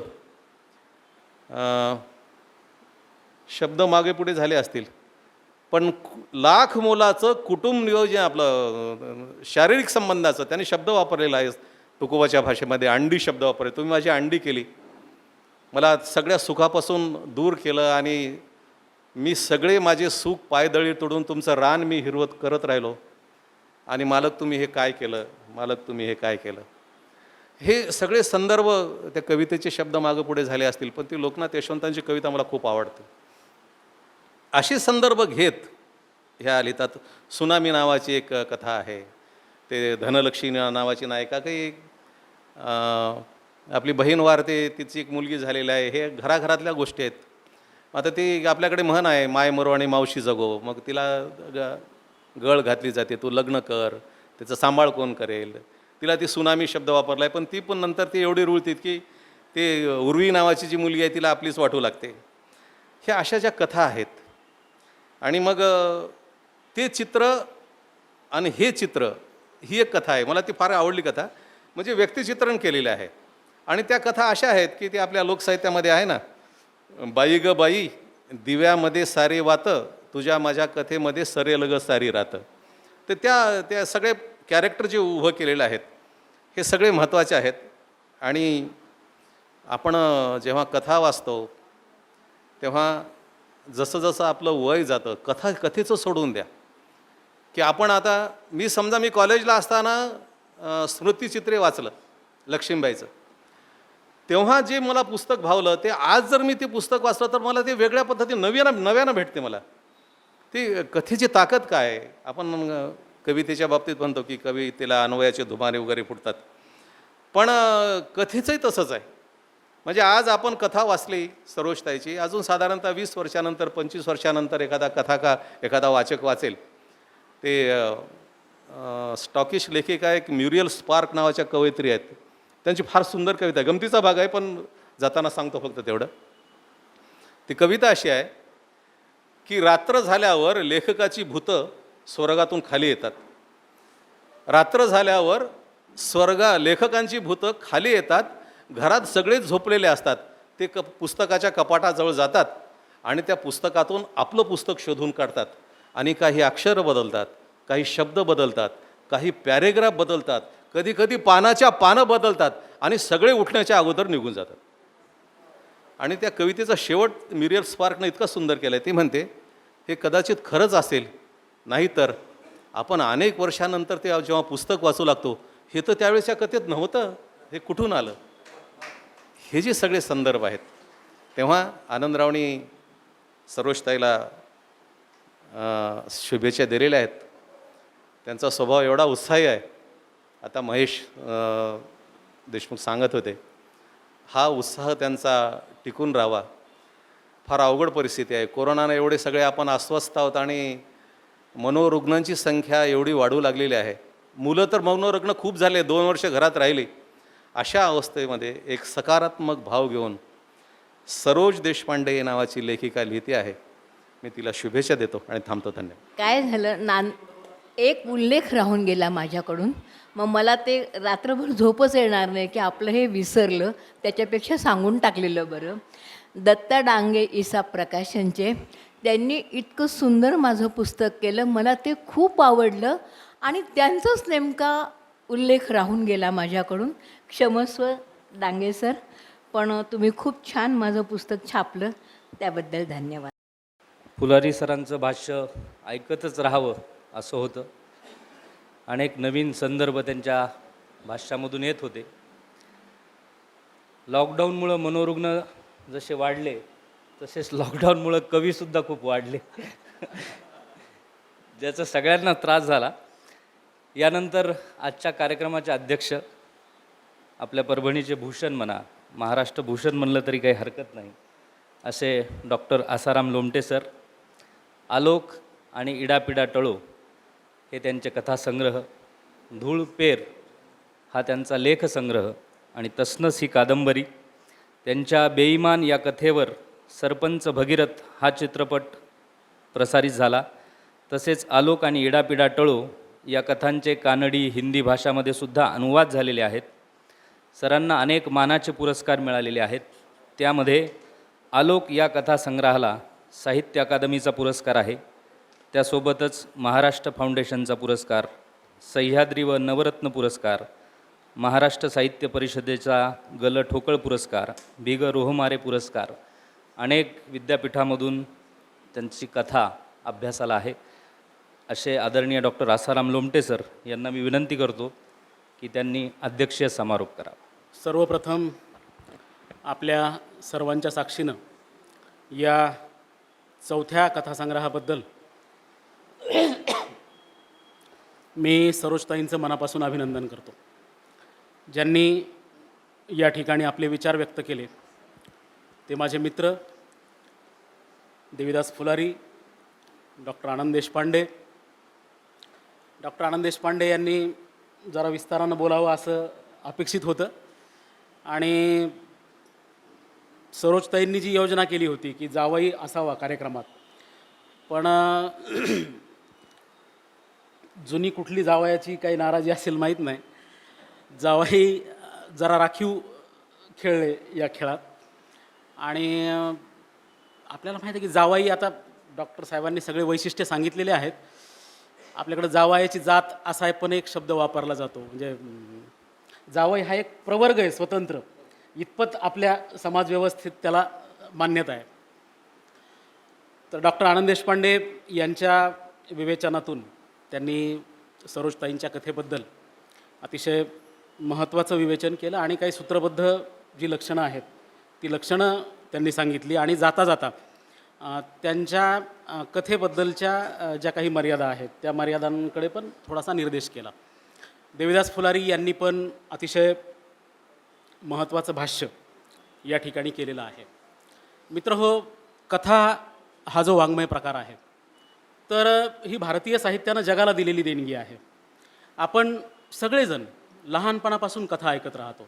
ह्या सगळ्या मग पुराणकथा असतील, लोककथा असतील, वेगवेगळ्या देवादिकांच्या कथा असतील, भूताखेतांच्या गोष्टी असतील, असंख्य प्रकारच्या लोककथा असतील, दंतकथा असतील, ह्या सगळ्या गोष्टी ऐकत ऐकत आपलं मानस घडत असतं, आपण घडत असतो. आणि ह्या सगळ्या गोष्टींना पुढे जेव्हा ग्रंथात ह्या सगळ्या गोष्टी बंदिस्त व्हायला लागल्या तेव्हा त्याला कथा हा पुस्तकी शब्द आपल्याकडे आला. पण गोष्ट ही जी आहे तर ती आपल्या परंपरेत आहे आणि आपल्या एकूण आधीच्या सगळ्या जर परंपरा आपण बघितल्या तर गोष्ट सांगण्याची सुद्धा जी पद्धत आहे, प्रत्येकाची गोष्ट सांगण्याची पद्धत वेगळी असते. एकच प्रसंग जर तिघांनी बघितला आणि त्या तिघांनाही जर स्वतंत्रपणे आपण सांगितलं की ह्या प्रसंगाबद्दल तुम्हाला काय वाटतं ते बोला, तर प्रत्येकजण त्या प्रसंगाचं वर्णन वेगवेगळं करील, एक करणार नाही. आपण पाहतो की विटा जशा एका साच्यातून एकाच साच्याच्या विटा तयार होतात, असं अभिव्यक्तीच्या बाबतीत कदापिही घडत नाही. म्हणजे तुम्ही 3 लोकांना जर सांगितलं की हाच प्रसंग लिहा किंवा हाच याच्याबद्दलच बोला, तर प्रत्येक माणूस त्याच्याकडे अवगत असलेली जी भाषा आहे, त्याचा भाषिक वकूब, त्याच्यावरचे झालेले संस्कार, त्याचं स्वतःचं आकलन, ह्या सगळ्या गोष्टींचा विचार करून तो स्वतःची गोष्ट घडवत असतो. म्हणजे आता फुलारी जे म्हणाले की एखादं पुस्तक आपण आधी वाचलेलं असतं, परंतु तेच पुस्तक कालांतराने जर आपण वाचलं तर आपल्याला त्या पुस्तकाचा नव्यानं परिचय घडतो, त्याबद्दलचं आपलं आकलन बदलतं. याचं कारणही हेच असतं की आपणसुद्धा दरम्यानच्या काळात उन्नत झालेलो असतो, आपल्यातसुद्धा काही एक वृद्धी झालेली असते.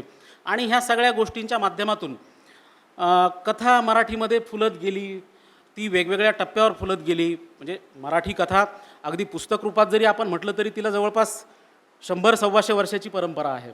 हरिनारायण आपटेंच्या काळ तर मोठा कठीण आला तिथपासून जरी आपण घेतलं तरी मग प्रत्येक टप्प्यावर वेगवेगळे कथाकार आपल्याला सापडतील की त्या प्रत्येक कथाकारांनी ती कथा समृद्ध करण्याचा प्रयत्न केलेला आहे. G.A. कुलकर्णींची कथा किंवा अरविंद गोखले, म्हणजे मराठीतली ही 2 नावं अशी आहेत की ज्यांनी अन्य कुठलाही वाङ्मय प्रकार हाताळला नाही. अनेक कथाकार आहेत ज्यांनी कादंबऱ्या लिहिल्या, काहींनी नाटकं लिहिली, काहींनी कविता लिहिल्या, कथा लिहिल्या, कादंबरी पण लिहिली. परंतु अरविंद गोखले आणि G.A. कुलकर्णी ह्या दोघांचीही मातब्बरी एकाच वाङ्मय प्रकारात आहे आणि त्यांनी आयुष्यभर एकच वाङ्मय प्रकार निष्ठेनं हाताळला. मग ही जी कथा आहे, ही कथा G.A. कुलकर्णींची असेल, अरविंद गोखले यांची असेल, ह्या कथेच्या माध्यमातून जरी आपण बघितलं तर वेगवेगळे जे प्रवाह मराठीत अस्तित्वात आले त्या सगळ्या प्रवाहांची जर कथा आपण बघितली तर ह्या प्रत्येक प्रवाहाच्या कथेनं मराठी कथेला खूप वेगळ्या अशा प्रकारचं काहीतरी दिलेलं आहे. म्हणजे व्यंकटेश माडगुळकरांसारखा कथाकार की ज्यानं सगळा माणदेशचा परिसर आपल्यासमोर तळहातासमोर उभा केला, किंवा असे कितीतरी कथाकार सांगता येतील. मराठीत चारुता सागर या नावाचे एक कथाकार आहेत. बंगालच्या शरद बाबूंच्या साहित्याचा त्यांच्यावर प्रचंड अशा प्रकारचा प्रभाव होता आणि शरद बाबूंच्या सगळ्या नायक नायिका यांचा प्रभाव त्यांच्यावर इतका घट्ट होता की त्या पात्रांच्या प्रभावाखाली त्यांनी त्यांच्या हयातीतली कित्येक वर्ष सगळी वंगभूमी पायाखाली घालून शरद बाबूंची कथासृष्टी जिथं फुलली तो परिसर कसा आहे हे स्वतः चारुता सागरांनी तो परिसर फिरून बघितलं आयुष्यभर, आयुष्यातली अनेक वर्ष. तर हा सगळा जो परिसर आहे, हे सगळं जे जगणं आहे ते जगणं आपण आपल्या लेखनाच्या माध्यमातून मांडत असतो, कथेच्या माध्यमातून मांडत असतो. मग अनेकांनी, म्हणजे मराठी कथा जरी म्हटलं तरी मग समजा अण्णाभाऊ साठे असतील, आनंद यादव असतील, रारम बोराडे असतील, भास्कर चंदनशिव असतील, यांनी सगळ्यांनी ग्रामीण अशा प्रकारचा परिसर उभा केला. त्याच्यानंतर समजा मध्यमवर्गीय जाणीवेची जरी कथा असेल तर मग गंगाधर गाडगीळ असतील, अरविंद गोखले असतील. नंतरच्या काळात जेव्हा स्त्रिया स्वतंत्रपणे विचार करायला लागल्या, स्वतंत्रपणे वेगवेगळ्या क्षेत्रात स्वतःच्या कर्तबगारीवर स्वतःचा प्रभाव गाजवायला लागल्या आणि त्यांचं समाजातलं आधीचं असलेलं दुय्यम स्थान नाकारून त्यांनी स्वतःच्या कर्तृत्वावर जेव्हा स्वतःचं स्थान त्यांनी निर्माण केलं, मग अशा वेळी मराठीमध्ये जर आपण बघितलं तर स्वतंत्र व्यक्तिमत्व असणाऱ्या स्त्रियांची उन्नत अशा प्रकारची मानसिकता असलेली कथा, अशा सुद्धा कथा आपल्याकडे विपुल प्रमाणात लिहिल्या गेल्या. आणि ह्या सगळ्या वेगवेगळ्या कथा लिहित असताना ह्या कथांच्या जोडीने कथेच्या क्षेत्रातले वेगवेगळे प्रयोगसुद्धा घडत होते. आता हे सगळे जे प्रयोग आहेत, तर आपल्याला जे दिसतं किंवा आपल्याला जे घडतं ते आपण जसंच्या तसं मांडलं म्हणजे साहित्य होत नाही. आपण नसता मग वर्तमानपत्र जे आहे रोजचं त्यालासुद्धा साहित्यच म्हणावं लागेल. आपण जेव्हा म्हणतो की वर्तमानपत्र म्हणजे समाजातल्या सगळ्या घटना घडामोडीचं प्रतिबिंब आहे, आणि आपण साहित्यालासुद्धा म्हणतो की हे सगळ्या समाजातल्या सगळ्या घटना घडामोडींचं प्रतिबिंब आहे, परंतु साहित्य हे आणखी जरा वेगळ्या टप्प्यावर असतं. ते वर्तमानातल्या घटना घटितांच्या कितीतरी पुढे जातं. ते मानवी मनाला स्पर्श करतं, ते मानवी मनाचा तळ शोधतं, ते मानवी मनाच्या कंगोऱ्यांचा अतिशय बारकाईनं अभ्यास करतं. आणि अशा प्रकारचे जे कंगोरे असतात ते कंगोरे अनेक लेखनाच्या माध्यमातून, अनेक कथाकारांच्या माध्यमातून, अनेक कथांनी वेगवेगळ्या पद्धतीनं विकसित केलेली आहेत. रंगनाथ पठारे यांची एक कथा आहे, कोंभालगतचा प्रवास. ही कथा सुरुवातीपासून ते शेवटापर्यंत त्या कथेत पूर्णविराम नाही, कुठलाही विरामचिन्ह नाही. सुरुवातीपासून ते शेवटापर्यंत ही संपूर्ण 2.5 पानाची कथा, हे एकच विधान आहे, ज्याला आपण स्टेटमेंट म्हणू. ही संपूर्ण कथा ही एकच विधान. आज आपल्या सगळ्या एकूणच जगण्याला आलेली गती, आणि फुलारी सरांनी ज्या कोरोना काळाचा वगैरे उल्लेख केला, तो सगळा काळ जर आपण बघितला तर ह्या आधीच्या सगळ्या स्थितिशील समाजाचं चित्रण करणाऱ्या लेखनाच्या नंतर समाजाला जी काही गती प्राप्त झालेली आहे, ही गती प्राप्त झाल्याच्या नंतर माहिती तंत्रज्ञानाचा सगळा वाढता प्रभाव, आणि अगदी लहान वयापासून मुलं करिअरच्या आणि एकूणच या सगळ्या वाटेवर जे पळा अशी जी सगळी स्पर्धा लागलेली आहे, हा सगळा जगण्याला आलेला जो वेग आहे, तर तो वेग आणि त्या वेगाला प्रतिबिंबित करणारी आजची सगळी माध्यमं, मग त्यात समाज माध्यमं पण आली, ह्या सगळ्या टप्प्यावर गोष्ट बदलत गेली. मी तुम्हाला ज्या रंगनाथ पठारे यांच्या कथेचा उल्लेख सांगितला, भास्कर चंदनशिवांची एक कथा आहे, कथा एका चोराची. तर या कथेमध्ये सुरुवातीपासून शेवटापर्यंत वर्णन नाही, घटनाप्रसंग नाही, अंधार आहे. अंधारामध्ये चालणारे 2-3 जण आहेत, त्यांच्या फक्त शिलगावलेल्या बिडीची टोकं दिसतात दुरून. ती माणसं चाललेली आहेत, त्यांच्या फक्त संवादाची कथा आहे. सुरुवातीपासून शेवटापर्यंत ते जे बोलतात, वर्णन नाही, प्रसंग नाही, कथानक पण नाही. सुरुवातीपासून शेवटापर्यंत एक व्यक्ती बोलतो, त्याच्यानंतर दुसरा व्यक्ती बोलतो, सगळी अवतरण चिन्हातले संवाद फक्त, अशा प्रकारची कथा आहे. अशा कितीतरी कथा आपल्याला सांगता येतील की ह्या सगळ्या कथा. मग आता कथा दीर्घ पण असते, कथा लघु पण असते, कथा 50 पानाची पण असते आणि कथा अर्ध्या पानाची पण असते. जगातल्या अनेक महत्त्वाच्या लेखकांनी सुद्धा ती खूप कमी शब्दांची पण कथा लिहिलेली आहे. म्हणजे हिंदीत उदयप्रकाश नावाचे एक कथाकार आहेत की त्यांच्या मोहनदास वगैरे 60-60 पानांच्या कथा आहेत, आणि नेलकटर वगैरे सारखी त्यांची कथा आहे ती 8 ते 10 ओळीची कथा आहे. तर ही सगळी जी कथा आहे, ह्या कथांच्या माध्यमातून मी तुम्हाला बदलत गेलेली कथेची रूपं सांगितली. आता तुमच्या मनात प्रश्न आला असेल की हे कथेबद्दलचं व्याख्यान आहे की सरोजताईंच्या पुस्तकाचा प्रकाशन समारंभ आहे. तर आता मी सरोजताईंच्या पुस्तकाकडे येतो उत्तरार्धामध्ये. पूर्वार्धात मी तुम्हाला फक्त एकूण कथा हा काय प्रकार आहे किंवा कथा म्हणजे काय आणि ती आपल्या परंपरेत कशी आहे, कथा काळाच्या ओघात बदलत कशी गेली, आणि आशय अभिव्यक्ती या अंगानं कथेत कुठले कुठले बदल झाले, ह्याचा एक अदमास घेण्याचा प्रयत्न किंवा याचा एक मागोवा घेण्याचा प्रयत्न मी या ठिकाणी केला.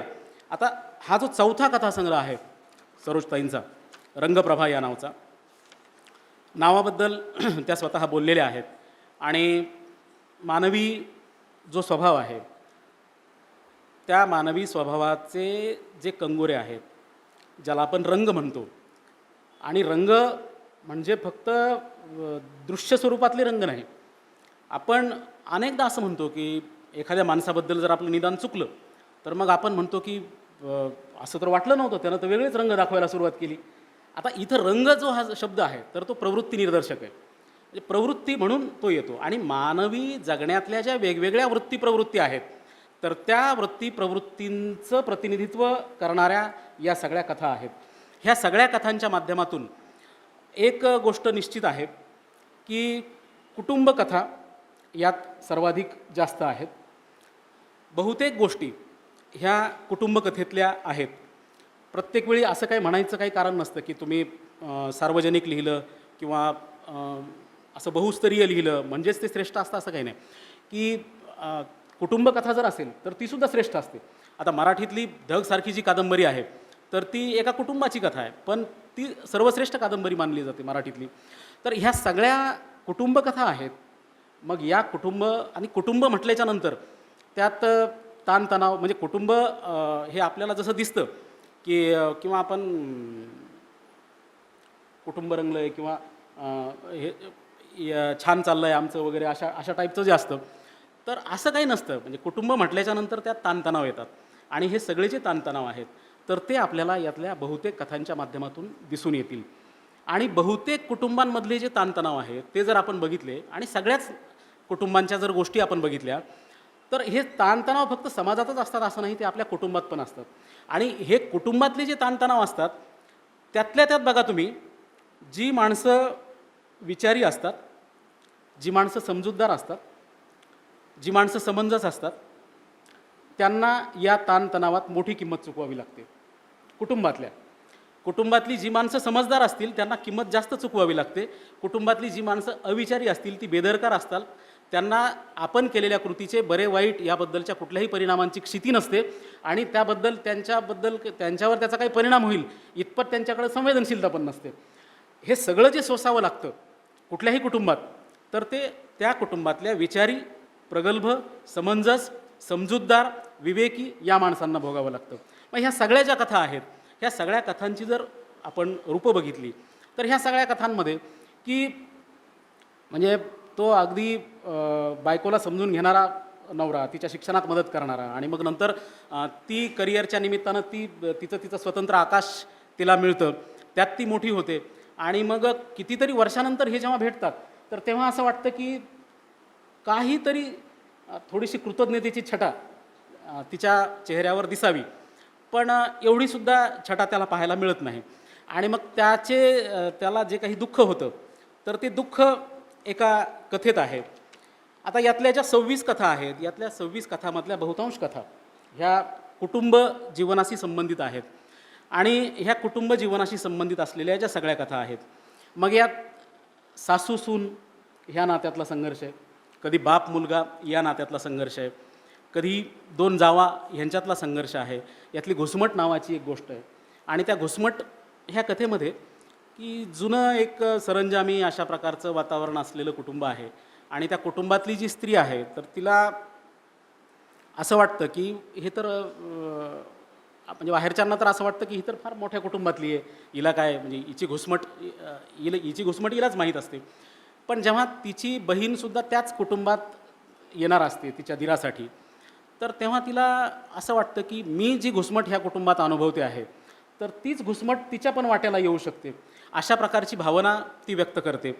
मग ही घुसमटसारखी गोष्ट असेल किंवा नाण्याची दुसरी बाजूसारखी गोष्ट असेल की यात एक सासरे असे आहेत की जे सुनेशी निकोप अशा प्रकारच्या नात्यानं राहत नाहीत आणि सुनेविषयी पाहताना किंवा सुनेबद्दलचा विचार करताना त्यांची दृष्टी कलुषित आहे. तर मग हे सुद्धा जे नातं आहे की मग या नात्याला असलेला हा जो एक प्रकारच्या ज्याला काय म्हणू आपण की विश्वासघातकी, अनैतिक वगैरे अशा प्रकारचा जो काही एक पदर आहे तर तो पदर पण आपल्याला एका कथेच्या माध्यमातून पाहायला मिळतो. आता यातली डिस्चार्ज सारखी गोष्ट आहे. म्हणजे काही कथा विनोदी आहेत, काही गंभीर आहेत. गंभीर स्वरूपाच्या ज्या कथा आहेत तर त्यामध्ये डिस्चार्ज सारखी कथा आहे की एक लहान बाळ आहे, त्या बाळाला दवाखान्यात नेलेलं आहे आणि खूप उत्सुकतेनं त्या बाईला असं वाटतं की मी आई होते आहे आणि ह्या बाळाचं मला जे सुख आहे ते सुख मला मिळणार आहे. पण जेव्हा ते बाळ शेवटच्या घटका सगळ्या मोजतं आणि त्याला डिस्चार्ज म्हणजे ते बाळ मृत्युमुखी पडल्याच्या नंतर त्याला जेव्हा डिस्चार्ज मिळतो त्या बाईला, तर कल्पना करा की म्हणजे तो डिस्चार्ज किती क्लेशकारक असेल त्या बाईसाठी. अशा सगळ्या ज्या कथा आहेत तर ह्या सगळ्या कथांच्या माध्यमातून म्हणजे डिस्चार्जसारखी कथा आहे किंवा कैफियतसारखी कथा आहे की जी करोनानंतरचं जे आपलं सगळं जे भावविश्व आहे ते प्रचंड प्रमाणात बदललेलं आहे. करोनानंतर आता विशेषतः हे सगळे ऑनलाईन कार्यक्रम वगैरे सगळे झाल्याच्यानंतर आपल्या गोष्ट एक लक्षात आली की आपण घरात राहूनसुद्धा आणि आपण जे काही करतो त्याच्यापासूनसुद्धा आपण शेकडो लोकांशी जोडलेलो आहोत असं जेव्हा वाटायला लागलं, तेव्हा प्रत्यक्ष भेटीतली जी उत्कटता आहे ती उत्कटता हरवली हे आपल्याला मान्य करावं लागतं. ज्या क्षणी आपल्याला असं वाटायला लागलं की मी इथं उभं राहून मी जे काही बोलतो आहे तर ते अगदी कुठल्याही दूरच्या माणसापर्यंत ते पोचतंय असं ज्या क्षणी मला वाटायला लागलं, त्या क्षणी आंतरसंबंधांचं जे जाळं आहे माणसाच्या, तर ते आंतरसंबंधांचं जाळं त्याची जी वीण आहे त्याची वीण उसवते हे आपल्याला प्रकर्षानं जाणवलं. त्याचबरोबर अगदी कुटुंबात सुद्धा, म्हणजे जवळचं नात्यातलं जरी माणूस असलं तरी त्याला स्पर्श पण करायचा नाही, किंवा किती जरी जवळचं असलं तरी नातेवाईक असलं तरी त्याला घरात घ्यायचं नाही, इथपर्यंत आपण सगळेजण आलेलो होतो. आणि माणूस ज्याला आपण समूहशील प्राणी वगैरे असं काय काय समाजशास्त्रात सगळ्या व्याख्या आपण बघितल्या, तर तो माणूस म्हणजे फक्त जणू एकटा माणूस एका स्वतंत्र बेटावर राहतो आहे अशा प्रकारची धारणा सगळीकडे आपल्याला पाहायला मिळाली. मग ही जी कथा आहे, कोरोनाच्या संदर्भातली कैफियतसारखी कथा असेल, किंवा यातली फिटे अंधाराचे जाळे ही जी गोष्ट आहे, तर त्यासुद्धा कथेच्या माध्यमातून की एक काहीतरी असं त्या कुटुंबातलं एक जे काही दुस्सह अशा प्रकारचं वातावरण आहे आणि अशी काहीतरी एखादी घटना घडते की त्या कुटुंबावरची सगळी संकटं निघून जातात आणि त्या कुटुंबामध्ये एक स्वच्छ अशा प्रकारचा प्रकाश पसरतो. तर ही सगळी जी गोष्ट आहे, ह्या सगळ्या गोष्टींच्या माध्यमातून आता त्यातली ज्या दोघांनी पण उल्लेख केला ज्या कथेचा, धनीपत्रास कारण की, तर आत्महत्या करणाऱ्या शेतकऱ्याला त्याची बायको, त्याच्याशी तिचा असलेला जो काही संवाद आहे, तर तो संवाद या कथेच्या माध्यमातून आपल्याला पाहायला मिळतो. आता जी विनोदी कथा आहे त्याच्यामध्ये माझी दंतकथा ही एक कथा आहे, स्वच्छता अभियान आहे, काळी लक्ष्मी आहे, या कथा विनोदी स्वरूपाच्या आहेत. विनोदी आणि गंभीर असं काही साहित्यात वर्गवारी नसते. चांगला विनोद हा कुणालाही आवडतो. म्हणजे विनोदी लिहिणं म्हणजे उथळ लिहिणं नाही. आपल्यापैकी अनेकांची धारणा असते की विनोद म्हणजे परत पुन्हा आपली म्हणजे टवाळा आवडे विनोद, अशी आपली विनोदाची व्याख्या आधीची. त्यामुळे चांगला विनोद म्हणजे चिंतामण विनायकराव चिमी जोशींचा जो विनोद आहे तर तो निर्विष अशा प्रकारचा विनोद, किंवा डॉक्टर आनंद देशपांडे ज्या प्रकारचं लिहितात की अशा प्रकारचं लिहिणं की ज्या लिहिण्यातून कुठल्याही प्रकारची शाब्दिक हिंसा होत नाही, ज्या लिहिण्यातून कोणाच्याही संवेदनेवर ओरखडे उमटत नाहीत, ज्या लिहिण्यातून कोणाबद्दलचा सुद्धा आकस व्यक्त होत नाही, इतकं निखळ, इतकं निर्भेळ विनोदी माणसाला लिहिता आलं पाहिजे. आणि हे जे विनोदी आहे, आणि त्यातल्या त्यात जो माणूस स्वतःवर विनोद करतो तर तो तर आणखी उत्तम विनोदी लिहितो. अनेकांना इतरांच्या विसंगती शोधायची सवय लागलेली असते. म्हणजे इतरांचं पाहायचं वाकून आणि आपलं ठेवायचं झाकून, अशी जी आपली जुनी म्हण आहे. इतरांच्या सगळ्या विसंगती शोधायच्या, परंतु डॉक्टर आनंद देशपांडेंचा विनोद वेगळा कशासाठी की ते इतरांच्या विसंगती तर हेरतातच, परंतु ते स्वतःवरही खूप विनोद करतात. आणि अशा प्रकारचा विनोद की जो निर्विष आहे, अशा प्रकारचा विनोद की जो निखळ आहे, अशा प्रकारचा विनोद की जो विनोद कुठल्याही प्रकारच्या द्वेष, आकस, उपहास, उपरोध ह्यापासून पूर्णपणे वेगळा. म्हणजे उपहास आणि उपरोध ही हत्यारं पण चांगलीच आहेत. आपल्याकडे शस्त्र मुळात तुम्ही कशासाठी वापरता याला म्हणजे याच्यावर त्याचं प्रयोजन ठरतं. तर ह्या सगळ्या ज्या विनोदी कथा आहेत तर त्या विनोदी कथासुद्धा अतिशय महत्त्वाच्या आहेत. विनोदी लिहिणं, मी तुम्हाला आधीच म्हणालो तसं की विनोदी लिहिणं म्हणजे उथळ लिहिणं नव्हे. विनोदी लिहिणं, चांगलं विनोदी लेखनसुद्धा अभिजात असतं. मराठीत तर ते मी तर चिमी जोशींचं नाव दिलंच, हिंदीमध्ये हरिशंकर परसाई यांच्यासारखं एक उदाहरण आहे की जे विनोदी असं बोलत बोलत एखादी वेगळीच अशी काहीतरी एक भाष्य करून जातात की जे भाष्य वर्तमानपत्रातल्या एखाद्या अग्रलेखाच्या संपादकाला सुद्धा तेवढं भाष्य करता येणार नाही. अशा प्रकारचं टोकदार भाष्य त्यांच्या विनोदाच्या माध्यमातून ते घडवतात. त्यामुळे या कथासंग्रहातल्या काही विनोदी कथा, काही गंभीर कथा या संग्रहात आहेत. ह्या सगळ्या कथांचा जर आपण विचार केला तर डॉक्टर आनंद देशपांडे म्हणाले तसं की सरोजताईंनी त्यांची जी विनोदी कथालेखनाची जी एक धाटणी आहे आणि ती त्यांनी विकसित करावी. उत्तम अशा प्रकारच्या विनोदी कथा त्यांनी लिहाव्यात.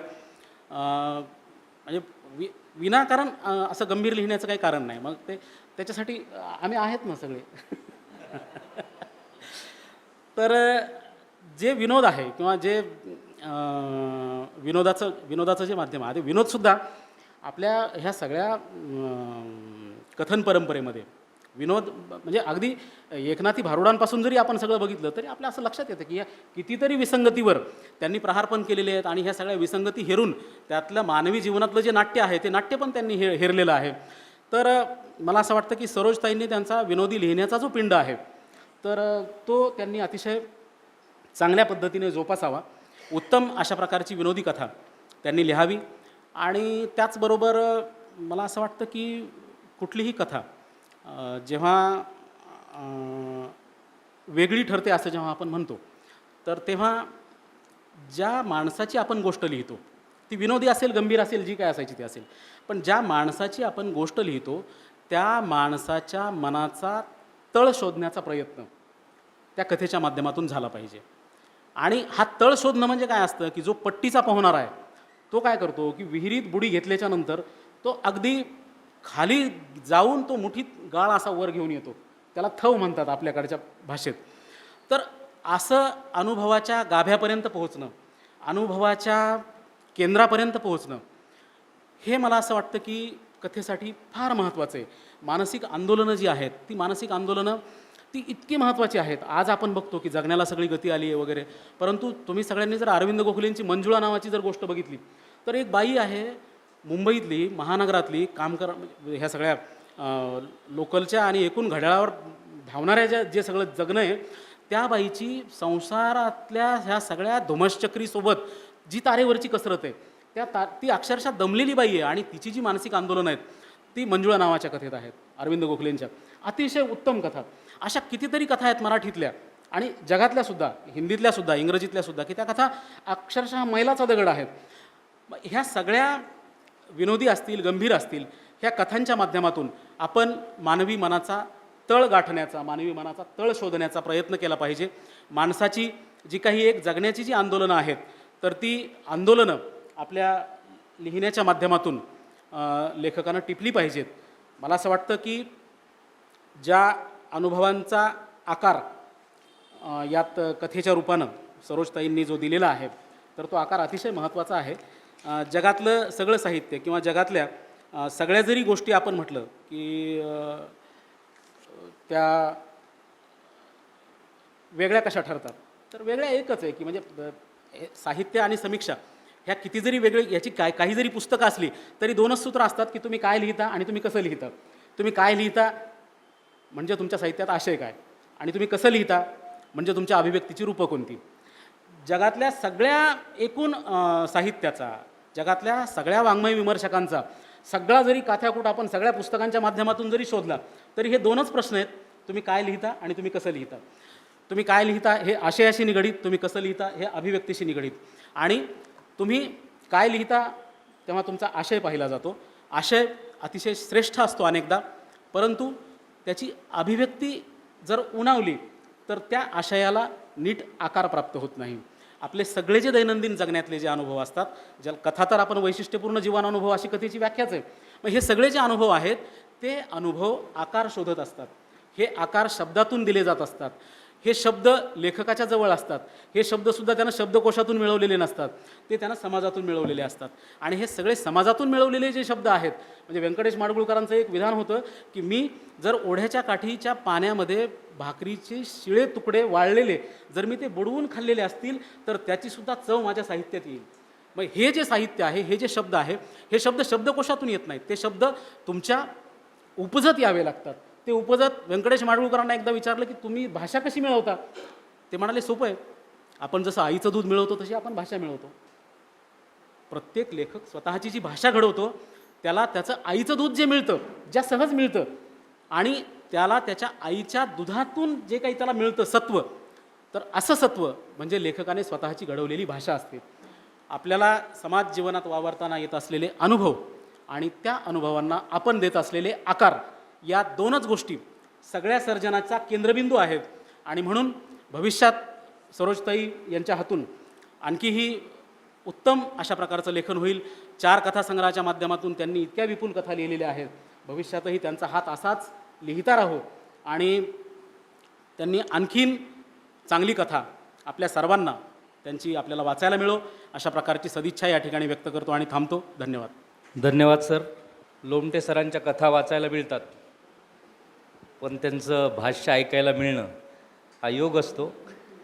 आणि खरंच सरोजताईच्या पुस्तकावर ते जितकं बोलले त्या व्यतिरिक्त एकूण कथेबद्दल आणि कथेच्या निर्मिती प्रक्रियेबद्दल ते काही जे बोलले ते अगदी लिहून ठेवावं, संपादित करावं असंच आहे. आत्ताची परिस्थिती अशी आहे की सगळ्यांच्या तोंडी एक डायलॉग आहे, काय झाडी, काय डोंगर, काय हाटी. पण खऱ्या सगळ्या लेखकांनी सरांचा हा डायलॉग घेतला पाहिजे, काय लिहिता आणि कसं लिहिता. ह्या जर गोष्टी आपण लक्षात घेतल्या तर उत्तम साहित्य आपल्याकडून निर्माण होऊ शकतं. परभणीचं हे वैशिष्ट्य आहे. बी रघुनाथांपासून आसाराम लोमटे सरांपर्यंत कथेच्या क्षेत्रात अनेकांनी आपला ठसा उमटवलेला आहे.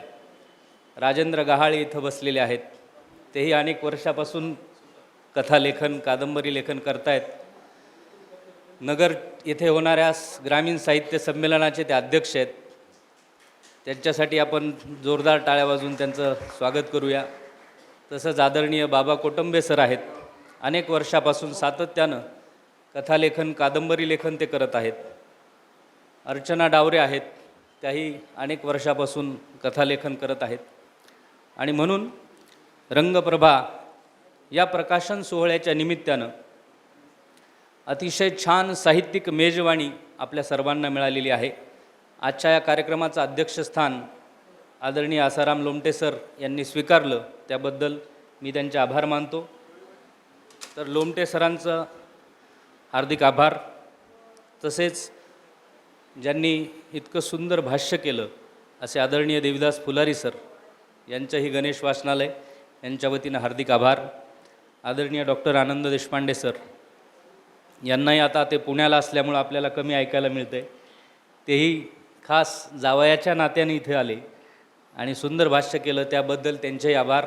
इसाप प्रकाशनचे आदरणीय दत्ता डांगे सर, कवी शंकर वाडेवाले सर, आदरणीय प्राध्यापक इंद्रजित भालेराव सर आणि या कार्यक्रमासाठी उपस्थित सर्वच मान्यवर लेखक, कवी मंडळी, रसिक मंडळी या सर्वांचे मनपूर्वक आभार मानतो.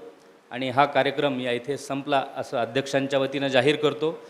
आज या रंगप्रभा हा कथासंग्रह सवलत मूल्यामध्ये 150 रुपयात विक्रीसाठी उपलब्ध आहे. तरी सर्वांनी याचा लाभ घ्यावा.